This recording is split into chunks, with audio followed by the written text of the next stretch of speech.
www.facebook.com/bhutfm.russell। আমার নামের স্পেলিংটি হচ্ছে RUSSELL। আজকে আমরা যে এপিসোডটা করতে যাচ্ছি সেই এপিসোডের শুরুর ঘটনাটাই একটু অন্যরকম, এবং আজকের এপিসোডে ডক্টর আলিফ আছেন, তিনি কিছুক্ষণ পরে জয়েন করবেন, এবং এখন যিনি ঘটনা বলবেন তার ঘটনাটাও ভয়ঙ্কর, ভীষণ ভয়ঙ্কর। সো আজকের এপিসোডটা স্পেশাল হবে, এই বিষয়ে কোনো সন্দেহ নেই। যারা যাদের ঘুম পাচ্ছে, ঘুম কাটিয়ে ফেলার ব্যবস্থা করুন। আমরা এখন চলে যাব আমাদের প্রথম অতিথির কাছে এবং তার জীবনে ঘটে যাওয়া সেরা ঘটনাটা আমরা শুনে আসবো তার মুখ থেকেই। আপনার নামটা প্লিজ একটু বলবেন, তারপর বলবেন যে আপনি কোথা থেকে এসেছেন। আসসালামু আলাইকুম লিসেনার্স, আমি ফয়সাল, আমি মোহাম্মদপুর এরিয়া থেকে এসেছি। ওকে, সো আপনি আপনার জীবনের যে ঘটনাটা বলবেন, আপনি স্পেসিফিক্যালি স্পেসিফিক জায়গাটা তো আমরা শুনবো না, কোথায় ঘটেছে সেটা আপনি বলবেন না, আপনি আগেই বলেছেন। সো আমি শুধু জানতে চাচ্ছি যে ঢাকার মধ্যে কিনা? ঢাকার মধ্যে।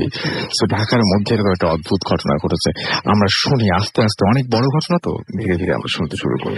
ঘটনাটা যদি আমি টাইম ফ্রেমে যদি বলতে হয় তাহলে আমি বলবো প্রায় 20 বছরের ঘটনা। এটা 20 বছর ধরে, 20 বছর ধরে ঘটনাটা আজ চলে যাচ্ছে, এখনো থামেনি ঘটনাটা। ওকে, তো ঘটনার শুরুটা হচ্ছে 1996 সালে, যখন আমার আব্বু তার আরো 3 জন বন্ধু মিলে ডিসাইড করে যে ঢাকা শহরের খুব রিনাউন্ড একটা এরিয়া এখন, সেখানে একটা বাসা বানাবে। তো যেই কথা সেই কাজ, তো আব্বু বন্ধুরা মিলে সব ডিসিশন নিয়ে একটা জায়গা পছন্দ করে সেটা কিনলো। তো মজার কথা হচ্ছে যেই জায়গাটা আমার আব্বুরা কিনেছে সেই জায়গাটা হচ্ছে ঢাকার 3টা এরিয়ার একটা কানেক্টিং পয়েন্ট। তো দেখা যেত যে ওই 3 এরিয়ার মানুষরা ওই রাস্তাটা খুব বেশি ইউজ করতো তাদের বাইপাস হিসেবে চলাচল করার জন্য। তো যখন শুনলো যে এখানে বাসা হবে, তারা প্রত্যেকে মোটামুটি একটু ক্ষুব্ধ হলো যে কেন একটা রাস্তা বন্ধ হয়ে যাবে এটা। কিন্তু ওইটা কিন্তু আসলে একটা রাস্তা নয়, এটা হচ্ছে রাস্তা করে নেওয়া হয়েছিল, মানুষজন ভেঙে রাস্তাটা করে নিয়ে এসেছিল। বলে রাখা ভালো, এখানে অনেক ট্রাইবাল পিপল ছিল, অনেক কি বলবো ঠিক আমি এক্স্যাক্টলি বলতে পারছি না, বলতে চাচ্ছি না যে কারা থাকতো। তারা অনেক ভায়োলেন্ট একটা রেস আমি বলবো। আচ্ছা, ঠিক আছে, তো তারাই ওইখানে ভেঙে একটা ছোট মোটো রাস্তা করে নিয়েছিল সবাই যাওয়ার জন্য। তো 1996 সাল যখন বাসার কনস্ট্রাকশন কাজ ফাইনালি শুরু হলো, সবকিছু বাধা এড়িয়ে যখন ফাইনালি কাজ শুরু হলো, অনেক কুফরি কালাম করা হয়েছে, অনেক জাদুটনা, অনেক কিছু করা হয়েছে যাতে এই কনস্ট্রাকশনটা থামানো যায়। কিন্তু আলহামদুলিল্লাহ সব আল্লাহর রহমতে সবকিছু উঠছে।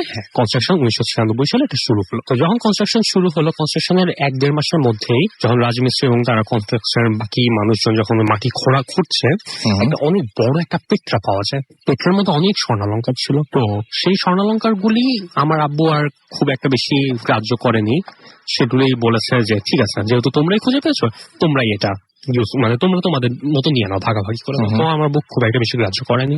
তো পরে এলাকার অন্যান্য মানুষজনের কাছ থেকে খবর নিয়ে মোটামুটি জানা গেল যে এইখানে 2 রকম মতবাদ কাজ করে, বাট এক্স্যাক্টলি এখন পর্যন্ত ট্রেস করা যায়নি। একটা গ্রুপ বলে যে এখানে একটা শ্মশান ঘাট ছিল, কারণ যেহেতু বাক্স পেট্রা পাওয়া গেছে, সাথে অনেক লাশের খুলিও পাওয়া গেছিল। আচ্ছা, অনেক লাশ, মাথা, খুলি, অনেক কিছু পাওয়া গেছিল। তো অনেকে বলে এটা একটা একটা শ্মশান ছিল, এখানে মানুষ পোড়ানো হতো। আবার অনেকে বলে এটা একটা গণকবর ছিল, কারণ যেসব হাড়গোড় পাওয়া গেছে। তো যে আমরা মনে করি সেটা গণকবরই হবে, কারণ স্বর্ণালঙ্কার গুলো মোটামুটি ছিল হচ্ছে অনেক স্বর্ণালঙ্কার ছিল পেট্রার মধ্যে ভরা, স্বর্ণালঙ্কার, রূপা ভরা, এবং সবকিছু ছিল হচ্ছে পুরোনো আমলের, এই মডার্ন যুগে নিয়ে আনা। তো আমরা মোটামুটি চিন্তা করেছিলাম যে আচ্ছা ঠিক আছে, যেহেতু এরিয়াটা খুব ভায়োলেন্ট একটা এরিয়া এবং এখানে অনেক বেশি পাওয়া গেছে, তো আমরা মনে করেছিলাম হ্যাঁ এটা আসলে গণকবর হিসেবে বোধহয় কোনো কারণে মুক্তিযুদ্ধ বা ওই সময় পিরিয়ডে এটা ইউজ করা হতো। আচ্ছা, তুমি আমার কথা দিয়ে আপনারা হিন্ট পেয়ে যাচ্ছেন আমি কোন ভায়োলেন্ট রেসটার কথা বলতে পারছি, মেবি আপনারা অনেকে গেস করতে পারছেন। যাই হোক, কথা প্রসঙ্গে আমরা আগিয়ে যাই। তো ফাইনালি সবকিছু হওয়ার পর আমরা ওই এরিয়াতেই থাকতাম। তো এরিয়াতে থাকতে থাকতে আমরা ওই বাসাতে এখন শিফট করিনি। তো আমাদের যে ভাড়াটিয়া ছিল, বাড়িওয়ালা ছিল, আমরা যাদের আন্ডারে ছিলাম, তো তারা খুব প্রবলেম করা শুরু করলো। তো আমার আব্বু বললো যে ঠিক আছে, যেহেতু একই এরিয়াতেই আছি, বাসাটা যেহেতু কনস্ট্রাকশন শুরু হয়ে গেছে, তো 2 তলায় আমরা থাকবো। তো আমরা 2 তলার ছাদটা হয়ে গেছে, তো ঠিক আছে আমি কোনোভাবে ওয়ালটা তাড়াতাড়ি তুলে আমরা বাসায় শিফট করি। তো ঠিক 2000 সালের 5 এপ্রিল আমাদের বাসায় আমরা শিফট করলাম। তো বলে রাখা ভালো যে বাসাটা এখন একটা সোসাইটি, সেই সোসাইটিতে আমরা 3 নাম্বার পরিবার ছিলাম যারা শিফট করেছে। বিশাল বড় একটা সোসাইটি, কম হলো 80টা বাসার একটা 80টা ফ্ল্যাট, বিল্ডিং এর সোসাইটি। সেখানে আমরা মাত্র 3rd ফ্যামিলি যারা আমরা শিফট করেছি। তো প্রথমেই যেহেতু বলেছিলাম যে খুব একটা ভায়োলেন্ট এরিয়া, তো আন্ডার কনস্ট্রাকশন থাকার সময় অনেক কিছু হয়েছিল। এর মধ্যে একটা উল্লেখযোগ্য ঘটনা ছিল 1998 সালে, যেটা পেপারে অনেক বড় করে এসেছিল। সেটা হচ্ছে আমার বাসায় যেই রুমে আমি এখন থাকি সেই রুমে একজনকে আটকে রাখা হয়েছিল। এক্সটর্শনের জন্য, মুক্তিপণের জন্য আদায় করার চেয়েছিল, বাট মুক্তিপণ আদায় না করতে পারে ভোরবেলা ফজরের নামাজের পর তাকে জবাই করা হয় ঠিক আমার রুমের ব্যালকনির পিছন দিকে, ইমিডিয়েট পিছন দিকে ঘেঁষে তাকে জবাই করা হয়। তার মাথাটা আমার ঠিক ব্যালকনির পিছনেই রেখে দেওয়া হয় এবং তার বডির 12টা টুকরা খুব একটা ওই এরিয়াতে খুব নাম করা একটা স্কুল আছে, স্কুলের সামনে বডিতে 12টা টুকরা রাখা হয় এবং এইটা পেপারে অনেক বড় করে একটা হেডলাইন আসে। এই কারণে আমার রুমটা আন্ডার কনস্ট্রাকশন, মানে বাসা যখন তৈরি হয়ে যায় ফাইনালি, আমাদের ফ্ল্যাট জাস্ট আমাদের ফ্ল্যাটটা যখন তৈরি হয়ে যায়, তো আমার রুমটা সবসময় বন্ধ রাখা হতো। কারণ এই ঘটনার পর থেকে ওইখানে ছোটখাটো ঘটনা শুরু হলো। আচ্ছা, মানুষজন আওয়াজ শুনতো, মানুষজন চিল্লার আওয়াজ শুনতো, আওয়াজ শুনতে পেতো রাত 2টা-3টার পর থেকে। কখনো রাতে 12টা-1টা এরকম সময় না, সবসময় রাত 2-4 পরে ঘটনাগুলি ঘটতো এবং ঠিক ফজর পর্যন্ত চিল্লি ধস্তাধস্তির আওয়াজগুলি হতো, খ্যাচ খ্যাচ খচখচ আওয়াজগুলি হতো। ঠিক ফজরের আজান হতো, সব বন্ধ, সব সাথে সাথে বন্ধ হয়ে যাবে। তো আব্বু সবকিছু জানার সত্ত্বেও সাথে সাথে যখন আমরা যেদিন 2000 সালের 5 এপ্রিল যখন বাসায় উঠি, বাসায় ওঠার সাথে সাথে আগে মিলাদ দিল আব্বু, ঘর বাঁধাই করার জন্য, মিলাদ দেওয়ার জন্য যা যা করার, কোরআন খতম সবকিছু আমার আব্বু করলো। ওঠার পর যেহেতু ওই রুমে একটা প্রবলেম ছিল, যেহেতু আমার রুমে যেহেতু ঘটনাটা ঘটা রুমের ইমিডিয়েট পিছনে অ্যাডজাসেন্ট বারান্দায়, আমার রুমটা সবসময় বন্ধ রাখা হতো। ভালো কথা। এরপর আমাদের ফ্লোরটা যেহেতু হয়েছে, তো আমার আব্বুর ইমিডিয়েট পাশেই যে ফ্লোরটা, সেটা ছিল আমার আব্বুর এক ফ্রেন্ডের। তো আমার আব্বুর ফ্রেন্ড বলে, আচ্ছা ঠিক আছে, যেহেতু আপনি করে ফেলেছেন আপনার ফ্লোরটা, আমিও আমারটা করি। তো ফার্স্ট ইউনিটটা হয়ে গেছে, সেকেন্ড ইউনিটটা করা শুরু হলো এবং উইদিন আ ইয়ার কমপ্লিট করে ফেলো আমার আব্বুর বন্ধু, কোনো ঝামেলা ছাড়া আলহামদুলিল্লাহ সুন্দর মতো হয়ে গেল। কিন্তু উপরে কিন্তু 3 তলার ছাদও এখনো হয়নি, জাস্ট 2 তলার ছাদ দিয়ে আমরা থেমে আছে। তো ফ্ল্যাট দেওয়ার পর প্রতিবেশীদেরকে আনাগোনা করা হলো, প্রতিবেশী আসলো, 2001 সালে প্রতিবেশী আসলো। তো এই প্রতিবেশী হচ্ছে আমাদের এরিয়া বলতে গেলে হচ্ছে, যেহেতু আমরা একদম বললাম না আইসোলেটেড একটা এরিয়াতে ছিলাম, 3 নাম্বার পরিবার, আনাগোনা বলতে কারো ছিল না আমাদের। দেখা যেত আমরাও একটু এর দূরে বলে আমাদের আত্মীয় স্বজনরা সহজে এদিকে আসতে চাইতো না সহজে। তো যেহেতু প্রতিবেশী একটাই মানুষ, তো দেখা গেল যে খুব আতিথেয়তা বেড়ে গেল, খুব বেশি যাতায়াত হলো, তো সবকিছু সুন্দর মতো যাচ্ছে। মিনওয়াইল 2001 সালের লাস্টের দিকে যখন তারা আসে, 2002 সাল গেল ঠিক মতো, 2003 সালের দিক থেকে হঠাৎ করে বাসায় মানে একটা অস্বস্তিকর একটা পরিবেশ ক্রিয়েট হলো। মানে আমি বুঝাতে যাচ্ছি যে মানে বাসায় কোনো স্টেবিলিটি নাই। দেখা যাচ্ছে আব্বু আম্মু একদম চুন থেকে পান খসতে তাদের মেজাজ খারাপ হয়ে যাচ্ছে, খুব অল্পতে কথা কাটাকাটি, অশান্তি, সোজা বাংলা একদম অশান্তি শুরু। বাসায় কোনো শান্তি নাই, কোনো কিছু, একদম চুপচাপ বাসা। হঠাৎ করে কিছু একটা হলো, দেখা গেল চিল্লাচিল্লি শুরু হয়ে গেল। তো প্রথম দিকে জিনিসটা সবারই খারাপ লাগতো, বাট কেউ কিছু বলতে পারতো না। করতে করতে যেতে যেতে, যেহেতু বলে রাখা ভালো যে আমাদের বাসায় কোনো কাজের মেয়ে ছিল না, আমাদের বাসায় যতবারই কাজের মেয়ে রাখা হয়েছিল 3 থেকে 4 বার, প্রত্যেকবারই তারা চলে যেত, তারা কেউ থাকতো না। কেন থাকতো না আমি এটার ঘটনাটা পরে বলছি, আমি আপনাকে ফ্যাক্ট গুলো সব বলে যাই। কাজের ছেলে একটা রাখা হয়েছিল, তো কাজের ছেলে রাখা হয়েছিল, যেহেতু কাজের ছেলে একা থাকতো বাসায়, আমি স্কুলে পড়ি, আমার আপু স্কুলে পড়ে, আমার আব্বু সেই সময় ট্রান্সফার হয়ে যায় ঢাকার বাইরে, তো আমার আম্মু আমাদের দুজনকে নিয়ে বাসাতেই থাকে। তো দুপুরবেলা যেহেতু আমার আম্মু চলে যেত সকালবেলা, একবারে দুপুরবেলা আমাদের স্কুল শেষ করে আসতো, তো আম্মু সেফটির জন্য একটা চাবি আমার প্রতিবেশীকে দিয়ে গেছিল, বলে গেছিল যে যদি আল্লাহ না করে কোনো সমস্যা হয় আপনি একটু তেজি করেন, প্রতিবেশীদের সাথে যেরকম হয়। তো সুন্দর মতো সবকিছু গেল। তো হঠাৎ করে একদিন 2003 সালের ঘটনা, 3 সালের লাস্টের দিকের ঘটনা, তখন আম্মু একদিন বাসায় মানে আসলো আমাদেরকে স্কুল থেকে এনে, দেখে বাসায় তরকারি দেয়া, শাপলার তরকারি দেয়া। তো আম্মু, আমরা কেউ শাপলা খাই, বাট আম্মু জানি যে ওই আমাদের প্রতিবেশী খায়। তো আমার আম্মু ডিরেক্ট জিজ্ঞেস করলো কাজের ছেলেকে যে এটা কে, কোথা থেকে আসলো। বললো যে খালা পাশের বাসা থেকে দিয়ে গেছে। তো আমার আম্মু বললো যে পাশের বাসা থেকে দিয়ে গেছে, তো ওর কি আগেও আসতো? বলছে হ্যাঁ, ওরা প্রায়ই আসে, এরকম প্রায়ই আসে।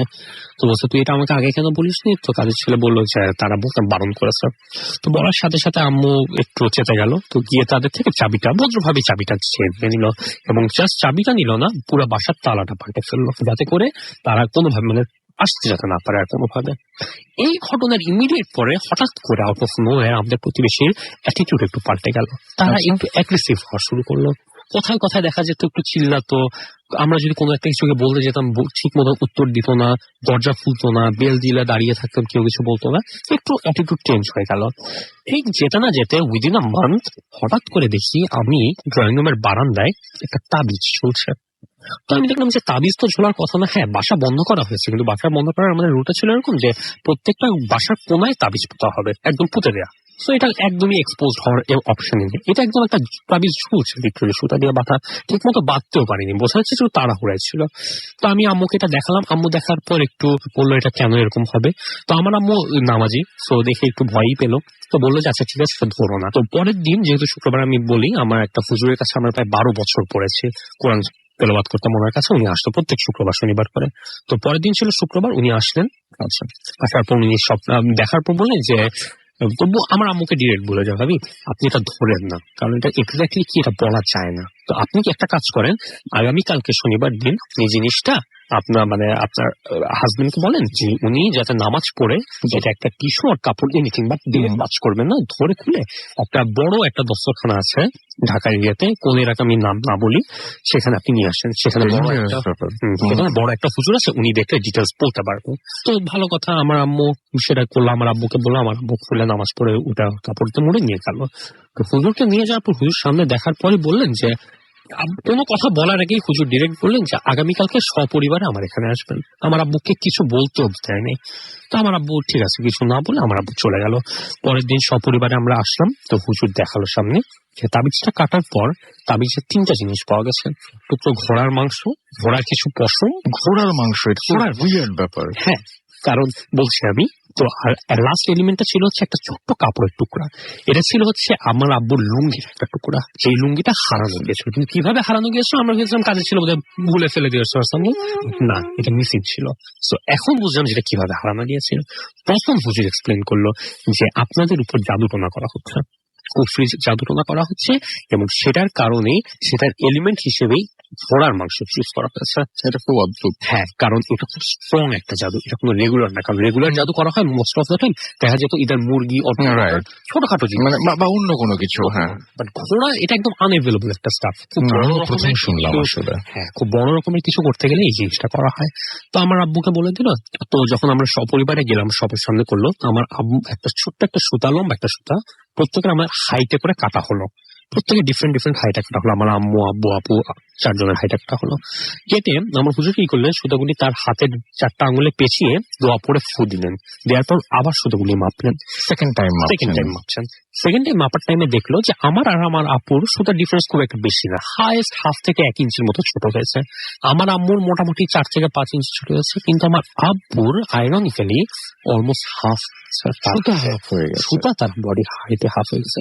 তখন আমার হুজুর এক্সপ্লেন করলেন যে টার্গেট করা হয়েছে আপনার আব্বুকে, আপনার বাবাকে তার টার্গেট করা হয়েছে, তার উপর মেইন জাদু করা হচ্ছে, এজন্যই তারই একটা কাপড়ের অংশ ব্যবহার করা হয়েছে, এবং তাকে টার্গেট করে পুরো পরিবারকে ভাঙার চেষ্টা করা হচ্ছে। তো বিরাট প্ল্যান। তো আমরা তো মোটামুটি বললাম যে এটা অনেক বড় একটা মাস্টার প্ল্যান, যেটা অনেক টাইম নিয়ে তারা করেছে। তো এটা করার পর যেহেতু যে আমার আব্বুর ফ্রেন্ডের সাথে আব্বু কথা বলে, যেহেতু তার ভাড়াটিয়া আমাদের প্রতিবেশী, তাকে সব ডিটেলস বললাম। তো আমার আব্বু ফ্রেন্ডরা মিলে তো বললো যে ঠিক আছে, কিন্তু এখনো কোনো একদম সলিড প্রুফ নাই যে তোমাদের নেইবারই এটা করছে। আমরা বুঝতে পারছি, কারণ আমাদের হুজুর হিন্ট দিয়ে দিয়েছিল যে খুবই কাছের মানুষ, ওইখানে আমাদের কোনো আত্মীয় স্বজন থাকে না। কাছের মানুষ বলতে শুধুমাত্র তারাই আমাদের বাসায় রেগুলার যাতায়াত করে, আর কেউ রেগুলার যাতায়াত করে না। তো আমাদের মাথায় ক্লিক করতে এটা একদমই সময় লাগেনি যেটা তারাই করছেন। এবং মিনওয়াইল বলে রাখা বলে আত্মীয়তার মাধ্যমে অনেক কিছু আসে না, ভেতরে খুব আস্তে আস্তে করে বের হয়ে আসে। এই সুবাদে আমরা কিছু কিছু জেনেছিলাম যে তারা এরকম কুফরি কালামের মধ্যে তারা দেখেছে। তারা ইভেন আমাদেরকে বলেও দিয়েছে 2-1টা মেথড, যে আপনি চাইলে কোরআনের সূরাকে কিভাবে কি করলে সেটা দিয়ে আপনি জাদুটোনা করতে পারেন, সেটা আমাদেরকে বলেও স্যার। তারা নিজের ভয়ঙ্কর মানুষ। হ্যাঁ, তার ভয়ঙ্কর মানুষ। তো সবকিছু হওয়ার পর যখন সময়ের সাথে সব যাচ্ছে, তো উইদিন 6 মান্থস কিছু সমস্যা হওয়ার কারণে তারা আমাদের বাসাটা ছাড়ছে। ফাইনাল আলহামদুলিল্লাহ তারা ছেড়ে চলে যায়। কিন্তু ঘটনা এখানেই শেষ না, এটা গেল আরেকটা ঘটনা। 2005-6 সালের ঘটনায় আসি। 2006 সালে আমাদের বাসায় তখন ধীরে ধীরে সোসাইটিটা ডেভেলপ হওয়া শুরু করেছে।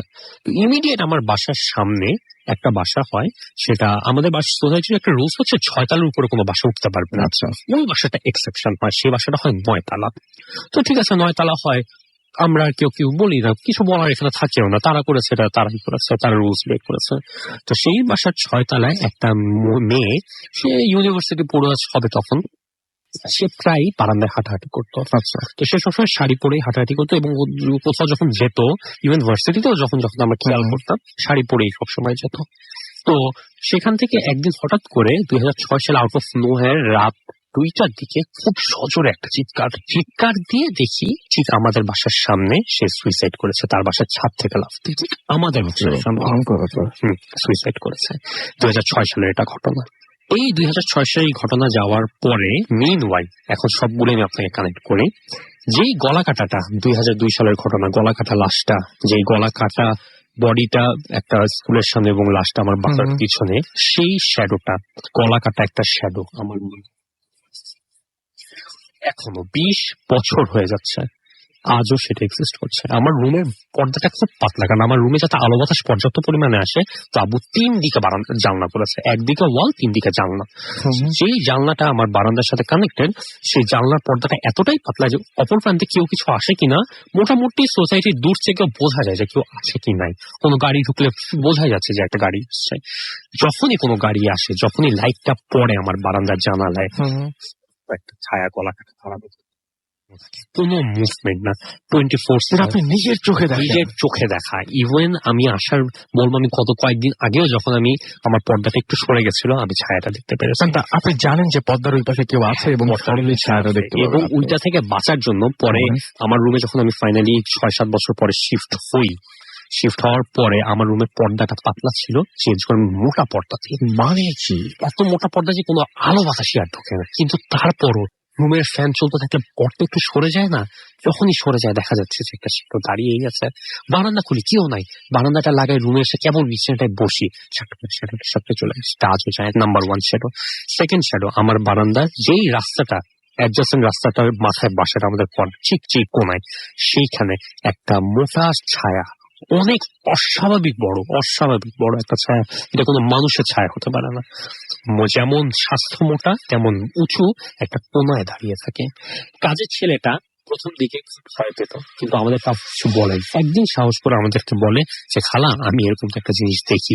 আমরা তো সেটা জানি, কারণ যেহেতু আমাদের বাসায় কোনো কাজের মেয়ে ছিল না, থাকতে পারতো না, তারা তো বলে গেছে, তো আমরা তো মোটামুটি সেটা বুঝতাম। কিন্তু কাজের ছেলে সাহস করে অনেকদিন পরে বলবো। আমরা মোটামুটি শক্তি ছিলাম যে কাজের ছেলে কিছু দেখছে না, দেখার তো কথা, ও সবাই দেখছে, ও কেন দেখছে না, ও দেখছিল, বাট ও কিছু বলে নাই। ও এসে পরে বলেছে, খালা আমি দেখি, কিন্তু একটা মজার কথা, ছায়াটা না ছায়ার মতো থাকে, দাঁড়িয়ে থাকে, এই দিকেও আসে না, বারান্দার লাইনও ক্রস করে না, বারান্দার ওই পারেও যায়, বারান্দার এই কোনাটায় দাঁড়িয়ে থাকে। আমি যখনই কাছাকাছি যাই, ড্রয়িং রুমের অনেক বড় ড্রয়িং রুম, অর্ধেক ক্রস করার পরও তারা থাকে, বাট অর্ধেক ক্রস করে যখন আমি সামনে চলে যাই, ছায়াটা ভ্যানিশ হয়ে যায়, থাকে না। কিন্তু আমি যখন এসে শুই, দেখছি নাই, কিছুক্ষণ পর হঠাৎ করে কোথা থেকে যাচ্ছে সেই ছায়াটা আবার চলে আসে। এবং ঠিক সবগুলো ঘটনা ঘটে রাত 2টার পর থেকে ফজর পর্যন্ত। এই সময়টায় যা ঘটার ঘটনা ঘটে, এরপর কিচ্ছু হয় না, নাথিং, সবকিছু নর্মাল। ফজর আজানটা দেওয়ার সাথে সাথে সবকিছু ক্লিয়ার। আমি বিড়াল পুষি, গত 6-7 বছর ধরে আমি বিড়াল পুষি। তো এখানে বলে রাখা একটা কথা ভালো ভাই, যে আমার বাসায় হুটহাট করে জিনিসপাতি পড়ার খুব আওয়াজ হয়। তো প্রথম দিকে আমার মনে হয়েছিল বিড়াল পুষার পর থেকে যে এরা হতে পারে বিড়ালের কাজ, কিন্তু আমার আম্মু বা আমার আপু বা আমি যেই হই না কেন, সবসময় রাতে বিড়ালদেরকে বের করে দিই, বাসায় রাখি না। কারণ দেখা যায় যে বাসায় থাকলে মানে টয়লেট করে কোনো না কোনো একটা মেস করে রাখে, আমরা সবসময় রাতে বের করে দিই। কিন্তু ঠিকই বের করে দেওয়ার পর কিচেনের দরজাটা লাগিয়ে দিই, তারপর কিচেনের ভিতরে দেখা যায় ময়লার বালতি একদম ছড়ানো ছিটানো, 2 নাম্বার 3 নাম্বার শেলফের যে বয়াম থাকে, মশলা পাতি লবণ সব মাটিতে পড়ে থাকে। এটা রেগুলার ঘটনা, একদম রেগুলার ঘটনা, এটার কোনো এক্সপ্লেনেশন নেই। আমরা জানি, কিন্তু আমরা বললাম না প্রায় 20 বছর ধরে আমরা এই বাসায়, আমরা আছি 16 বছর ধরে এই বাসায়, 16 বছর হয়ে গেছে, 16.5 বছর।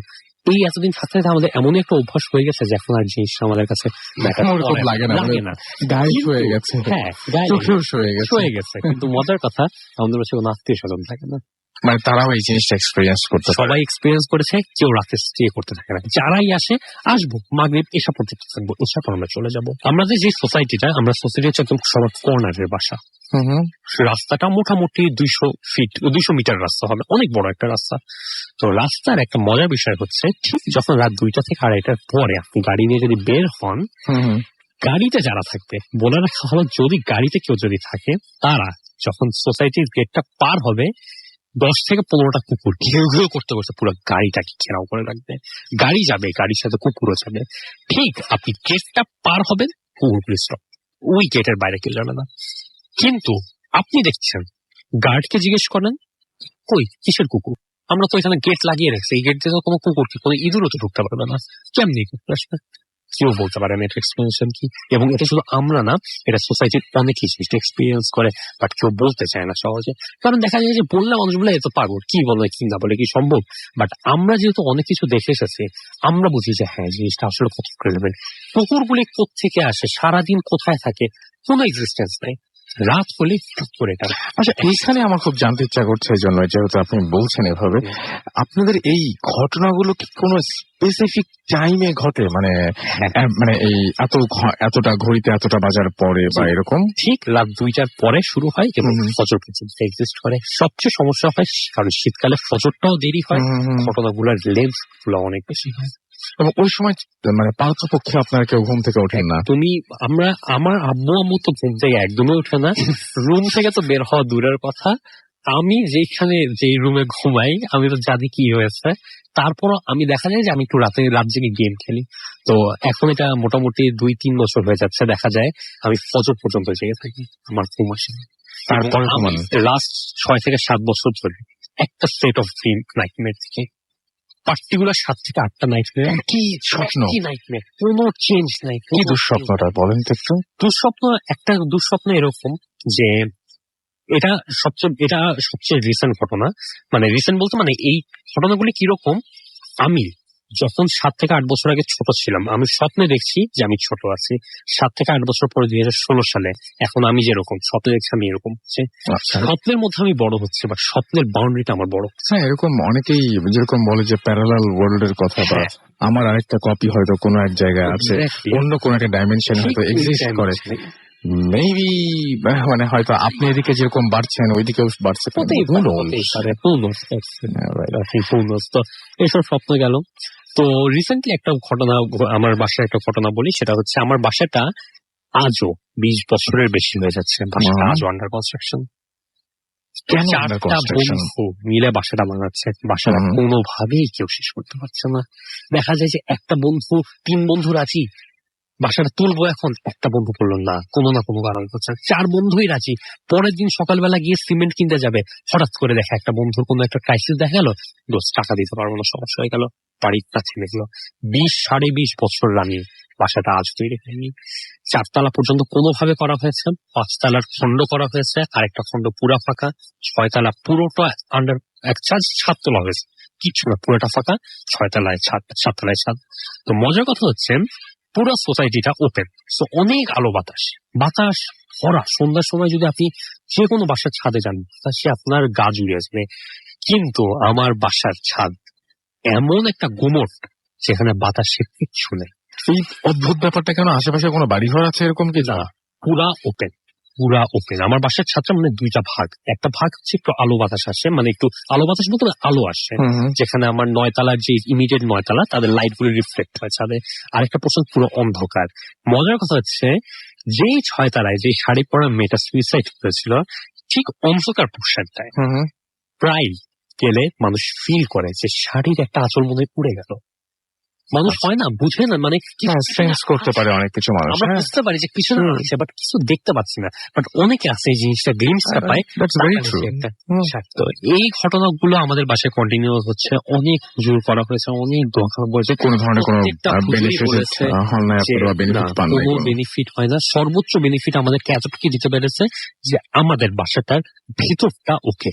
বাট ভিতর বলতে ভিতর আমাদের বাসায় একটা কোন রকম মানে ওই বাসায় আছে, ওই বললাম না, শুয়ে যাওয়ার জন্য না আমরা থাকতে পারি, কিন্তু আমাদের যে ভাড়াটিয়ারা তারা দেখা যায় 1 বছর 2 বছরের মধ্যেই র্যান্ডম চেঞ্জের উপর থাকে, এবং 4 বন্ধুর একমাত্র আমরাই থাকি, বাকি 3 বন্ধুরা কেউ থাকে না।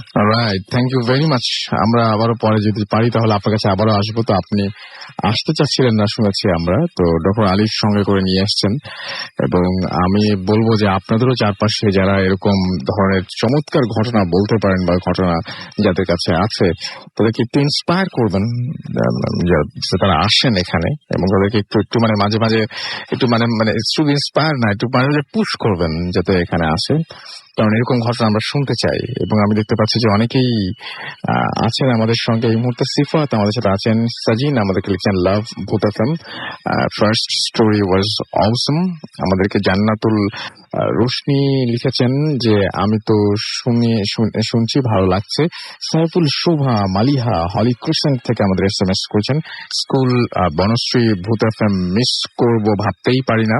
হিমেল চৌধুরী গাজীপুর থেকে আমাদের সাথে আছেন, তিনি এবং তার ছেলে পনপন, তারা দুজন শুনছেন, listening to me right now. এবং হিমেল চৌধুরী আমাদের লিখেছেন SMS-টা। আর আমাদেরকে কাইয়ুম হাসান লিখেছেন যে ঘটনাগুলি আসলেই কেমন যেন একটু মানে তার কাছে একটু মনে হচ্ছে যে ভালো লাগেনি আর কি, সেটা তিনি বলেছেন। তার ভাষাটা আমি আর ইউজ করলাম না। সো এটা আপনার মতামত, আপনি যদি এটা লিখে যদি হ্যাপি থাকতে পারেন, fine, I have no problem. Khulna থেকে আনোয়ার এবং তার ওয়াইফ আফরিন লিখেছেন যে তারা ঢাকা আসছেন, on the way to Dhaka. আচ্ছা, ওকে। এবং তিনি বলছেন যে আচ্ছা তারা মনে হয় তারা ফ্রম ঢাকা টু খুলনা তারা এখন আছেন, সুতরাং ঢাকা থেকে ফিরে যাচ্ছেন। আল্লাহ, আপনারা ঢাকা আসছেন জানতেও পারলাম না, তাহলে আপনাদেরকে ইনভাইট করা যেত। এবং বলছেন যে এনজয়িং ভূত এফএম। পিউল রহমান আমাদের লিখেছেন বাগেরহাট থেকে, ইয়েস অসম বাট লং স্টোরির প্রেফারেন্স অনেক বেশি কিন্তু। সো আমি দেখি যে অনেকেই চান যে আমরা যেন লং স্টোরি শোনাই। তো আপনার যদি কোনো প্রবলেম না থাকে সেটা আমাকে জানাতে পারেন অবশ্যই। ময়মন সিং থেকে জান্নাত আমাদের লিখেছেন ভয় লাগছে খুব। সাগর আমাদেরকে SMS করেছেন বরগুনা থেকে, লঞ্চে আছি আর ভূত এফএম শুনছি। আমাদেরকে জেভিয়ার SMS করেছেন, তিনি বলছেন যে দুইটা স্টোরি, মানে তিনি বেশ অনেকগুলো বলেছেন, তিনি বলছেন দুইটা স্টোরি খুব স্কেরি ছিল। SH আবরার আমাদের হাজারিবাগ থেকে লিখেছেন যে ফার্স্ট স্টোরিটা ভালো ছিল। আতিক আমাদের সাথে আছেন, রকি আছেন আমাদের সাথে রয়েছেন, দেখতে পাচ্ছি নামটা পরে লিখেছেন সুতরাং পড়তে পারলাম না। সানা আমাদের সাথে লিখেছেন আছেন আমাদের সাথে, তানজিম আমাদের সাথে আছেন সিলেট থেকে, হাসনাত খান আমাদের সাথে আছেন সিলেট থেকে, মানিক আমাদের সাথে রয়েছেন সিলেট থেকে, আমার সাথে রয়েছেন রিফাত এবং তিনি লিখছেন ভয় লাগছে। জিলানি আমাদের সাথে রয়েছেন চমক এবং আজাদ। এছাড়া আমাদের সাথে রাফি আহমেদ ঝিনাইদহ থেকে রয়েছেন, বরিশাল থেকে আমাদের সাথে রয়েছেন পার্থ। তো যাই হোক, আমরা আবারও ফিরে আসবো আপনাদের ফেসবুকে যে সমস্ত লিখছেন সেগুলো নিয়ে। ফেসবুকে যারা আমাদেরকে ইনবক্স করতে চান বা যারা দেশের বাইরে থেকে আমাদের কাছে মেসেজ পাঠাতে চান তাদের জন্য একটু ওপেন করে দিলাম। আপনারা জানাতে পারেন যে কে কোথা থেকে শুনছেন এবং এখন দেশের মধ্যে যারা ইনবক্স করছেন বা যারা লিখছেন আমাদেরকে, তারা একটু থেমে যান এবং একটু চান্স দিবেন যারা দেশের বাইরে থেকে আছেন।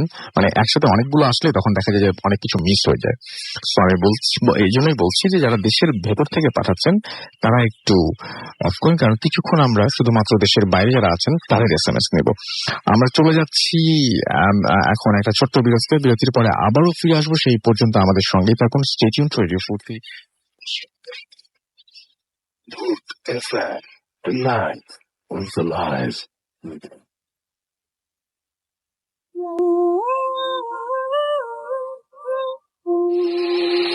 Welcome back. You're listening to Radio Futi 88.2 FM, and the night comes alive with Gramophone Bhoot FM. ভাই এবং আজকের অতিথি এবং এই মুহূর্তে যিনি ঘটনা বলবেন তিনি হচ্ছেন ডক্টর আলিফ, যিনি আমাদের প্রথম যিনি ঘটনা বললেন তাকে নিয়ে এসেছেন অনেকটা জোর করেই।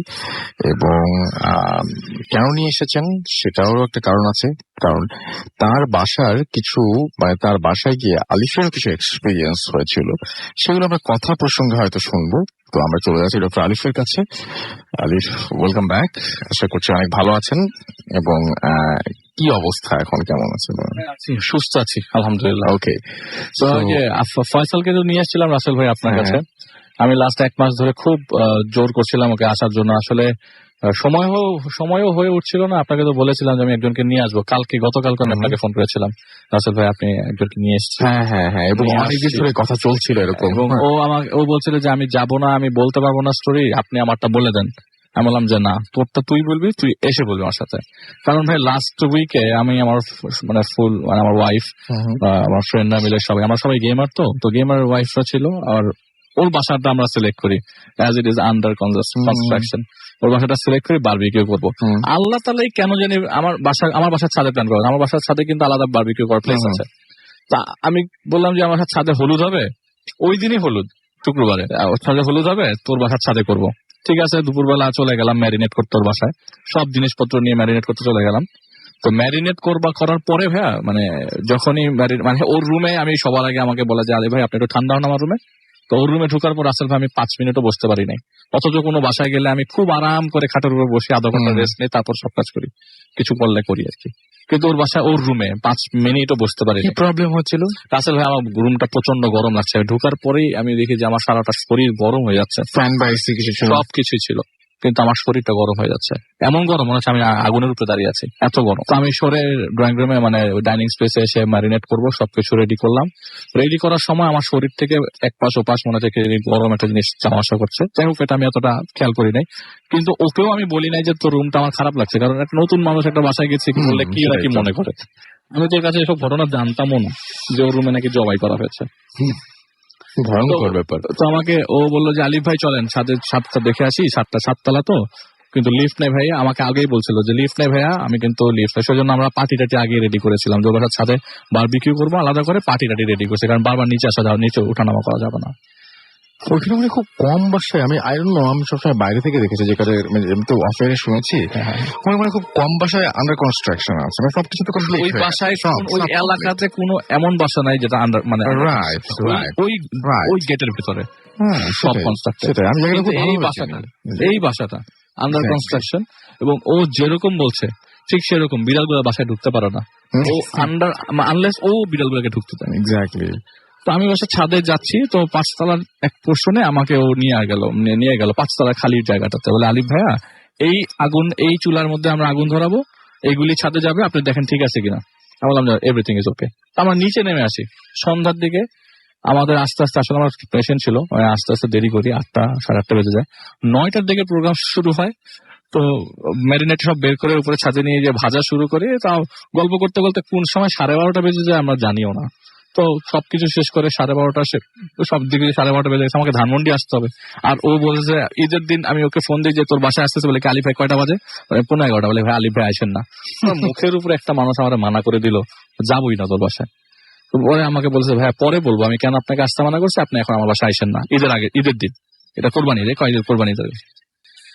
তো আমরা 12:30 দিকে নিচে নামছি রাসেল ভাই, আমি এটা ফিল করবো কখনো বুঝি নাই। 5 তলা ক্রস করতে আমার ওয়াইফের হাত ধরে আমি পিছন দিকটা, আমি আমার ওয়াইফকে বলি না বিষয়টা, পিছন দিকটায় আমার মনে হলো আমার পিছনে কেউ আছে, পিছনে কেউ হেঁটে আসছে, কিন্তু আমি জানি আমি সবার লাস্ট পার্সন ছিলাম, আমার ওয়াইফ আমার সামনে এবং আমি সবার লাস্টে। আমি পিছন দিকটা তাকিয়ে দেখি যে একটা অন্ধকারের মধ্যে আগুন জ্বলছে, ওই জায়গায় কেউ থাকে না, ওই জায়গাটা আমাকে আগে দুপুরবেলা ঢুকিয়েছিল, ওই জিনিসপত্রগুলো ওখানে রাখা ছিল, ওই জায়গায় কেউ থাকে না। আমি দেখছি আগুন জ্বলছে, তো আগুনটা যেটা জ্বলছিল এটাকে নর্মাল আগুন না, যে আমরা ছাদের উপর বারবিকিউ করলাম রাসেল ভাই, কয়লার আগুন জ্বলছে। আউট অফ নোয়ার এখান থেকে কয়লার আগুন কে জ্বালাবে, রাত্রে 1:15 বাজছে তখন। এক দৌড়ে নিচে নেমে যাই, আমি ওর বাসায় ঢোকার কোনো রিস্ক নেই, আমি নিচে একদম নিচে নেমে যাই। আমি বললাম যে ভাই তো 2টা পায়ে ধরি, আমাকে গাড়ি যেত বাসায়, আমার এই রোডটা বের করে দেয়, আমি কোন রকম মোহাম্মদপুরটা ক্রস করে আমি বাঁচি যাবো। তো আমাকে বলে যে না ভাই আপনাকে আমি বাসা পর্যন্ত নামাই দিব, যেহেতু ভাবি আছে সাথে। গাড়িতে উঠছি, গাড়িতে ওঠার পর থেকে ভাইয়া 15-16টা কুকুর আমার গাড়ির পেছনে ঘেউ যে কথা বললো সেই একই ব্যাপার, ঘেউ করতে করতে আমাকে গেট পর্যন্ত আগিয়ে দিল সি অফ করার জন্য। আমি বের হয়ে গেলাম, কুকুরগুলোও দেখলাম না। বলে যে ভাই আপনি দারুণগুলোকে জিজ্ঞেস করেন পরের দিন এসে। আমি ঠিকই পরের দিন দারুণগুলোকে জিজ্ঞেস করলাম, দারুণগুলো কোথায়, কেন তো কোনো কুকুরই নেই। তারপরেই ব্যাপারগুলো সব মানে কি বলবো যে সেম রেগুলারই হচ্ছে একদম। তো আমরা ডক্টর আলিফের কাছে আমরা তার ঘটনায় যাব, তবে তার আগে আমরা একটা ছোট বিরতি আমাদের নিতে হবে, যেহেতু সময় বলছে, কারণ লম্বা ঘটনা, একই ঘটনা হবে। তার আগে একটা ছোট্ট প্রশ্ন করি আপনাদের কাছে। আমার কাছে একজন খুব ছোট্ট একটা ঘটনা আমাদের কাছে পাঠিয়েছেন একজন রাশা, আমাদেরকে লিখেছেন যে মোহাম্মদপুর থেকে, যে স্টুডিওতে আসতে পারবো না। হ্যালো রাসেল ভাই, হ্যালো রাসেল আঙ্কেল, আমি রাশা, আমার এজ 11, আমি ভূত এফএম এর অনেক বড় একজন ফ্যান, এবং আমি আমার নিজের জীবনের একটি আসল স্টোরি শেয়ার করতে চাই, ভালো লাগলে পড়ে শোনাবেন। অনেক ছোট রাশা, এবং রাশা তার জীবনে একটা ঘটনা লিখছেন এইভাবে। আমার বয়স যখন 9, তখন আমার নানা মারা যান। ওকে। এবং সেদিন রাত 4টায় আমার নানা মারা যান, এবং এবং আমি, আমার ফ্যামিলি, আমরা সবাই অ্যাম্বুলেন্সে নানাকে নিয়ে বাসায় যাচ্ছি। চোখে পানি সবার। আমি হঠাৎ দেখি জানালা দিয়ে একটা গাড়ি, এবং গাড়িটা দেখে মনে হলো যে আমার মামার, এবং গাড়ির ভেতরে আমার মামা, ভাই, মামি, কাজিন এবং আরো একটা বাচ্চা। আমি যখন অ্যাম্বুলেন্সের ভেতরে তাকাই দেখি ওরা সবাই অ্যাম্বুলেন্সের ঘটনাটা খুব ওরা সবাই অ্যাম্বুলেন্সে। ঘটনাটা খুবই অদ্ভুত, কিন্তু তার 2 বছর পর সেই বাচ্চাটা হয়ে ওঠে আমার মামার ছোট মেয়ে। আমার মনের ভুল এটা ছিল না। আমি এবং যদি থাকে তাহলে আমি কিভাবে ওই বাচ্চাটাকে দেখলাম যে 2 বছর পর আমার মামার মেয়ে হয়ে উঠল। আমি কি ভবিষ্যৎ দেখতে পারি? এটি আমার কাছে একটি সারা জীবনের প্রশ্ন। ভালো লাগলে পড়ে শোনাবেন। এই ছোট্ট একটা ব্যাপার ছিল, এবং এইটা খুবই অদ্ভুত লেগেছে আমার কাছে, যদিও ঘটনাটা তেমন ভয়ের কিছু না। বাট আপনি চিন্তা করতে পারছেন যে আপনার ফ্যামিলির কোনো মেম্বার, এরকম হয় না, যদি অনেক সময় আমরা দেখি সায়েন্স ফিকশন, তো আমরা পড়ি, অনেক সময় আমরা বিভিন্ন ধরনের সায়েন্টিস্টদের কথাও শুনি, অনেক সময় আমরা অনেকের কথাও শুনি এরকম যে অতীত, বর্তমান এবং ভবিষ্যৎ এটা যদি একটা রেখার মতন হয়, তাহলে আপনি ঠিক ধীরে ধীরে লম্বা একটা ট্রেনের মতো যদি ধরি আমরা, বা লম্বা একটা রেখার মতো যদি ধরি যে লম্বা একটা জায়গা, এবং আপনি ধীরে ধীরে ধীরে ধীরে ধীরে ধীরে ধীরে ভবিষ্যতের দিকে যাচ্ছেন, রাইট? ধীরে ধীরে ভবিষ্যতের দিকে যাচ্ছেন। তাহলে ওটা যদি লম্বা রেখা হয়, ঠিক একইভাবে চান্স রয়েছে যে আপনি ভবিষ্যৎ থেকে আস্তে আস্তে বর্তমান থেকে আপনি অতীতের দিকেও আসতে পারবেন, রাইট? কিন্তু স্টিভেন হকিন্স, আমি যতদূর জানি, আমি যদি ভুল না করে থাকি, এটা পুরোপুরি উড়িয়ে দিয়েছিলেন এটা। তিনি বলেছেন যে না, তাহলে ভবিষ্যৎ থেকে মানুষজন আমাদের এখানে চলে আসে। তো সেটা আমি হেসেই উড়িয়ে দিয়েছিলাম, এরকম যে ভবিষ্যৎ থেকে মানুষজন আসা তো সম্ভব না। কিন্তু আপনি যেটা বলছেন সেটা তো মনে হচ্ছে যে ঠিক ওই মোমেন্টের জন্য, ওই সময়টার জন্য হয়তো আপনার সেই কাজিনটা ভবিষ্যৎ থেকে বর্তমানে চলে এসেছিলেন। এটা কি সম্ভব? I don't know. সেই জন্যই বললাম যে একটা প্রশ্ন আছে আপনাদের কাছে, এবং খুব ইন্টারেস্টিং একটা কোয়েশ্চেন। এটা কিন্তু অনেক ডিবেট আছেই। সো আপনিও ভাবুন, এবং আমাকে ইমেল করে জানাতে পারেন, SMS করে জানাতে পারেন, এনিথিং ইউ ওয়ান্ট। আমরা চলে যাবো একটা ছোট্ট বিরতিতে নিতে হচ্ছে কারণ এরপরে একটা বড় ঘটনা শুনবো, সেই জন্যই। সো আমাদের সঙ্গে থাকুন। Stay tuned for your Foorti and don't stop the Foorti. Good FM, tonight comes alive with Grammy.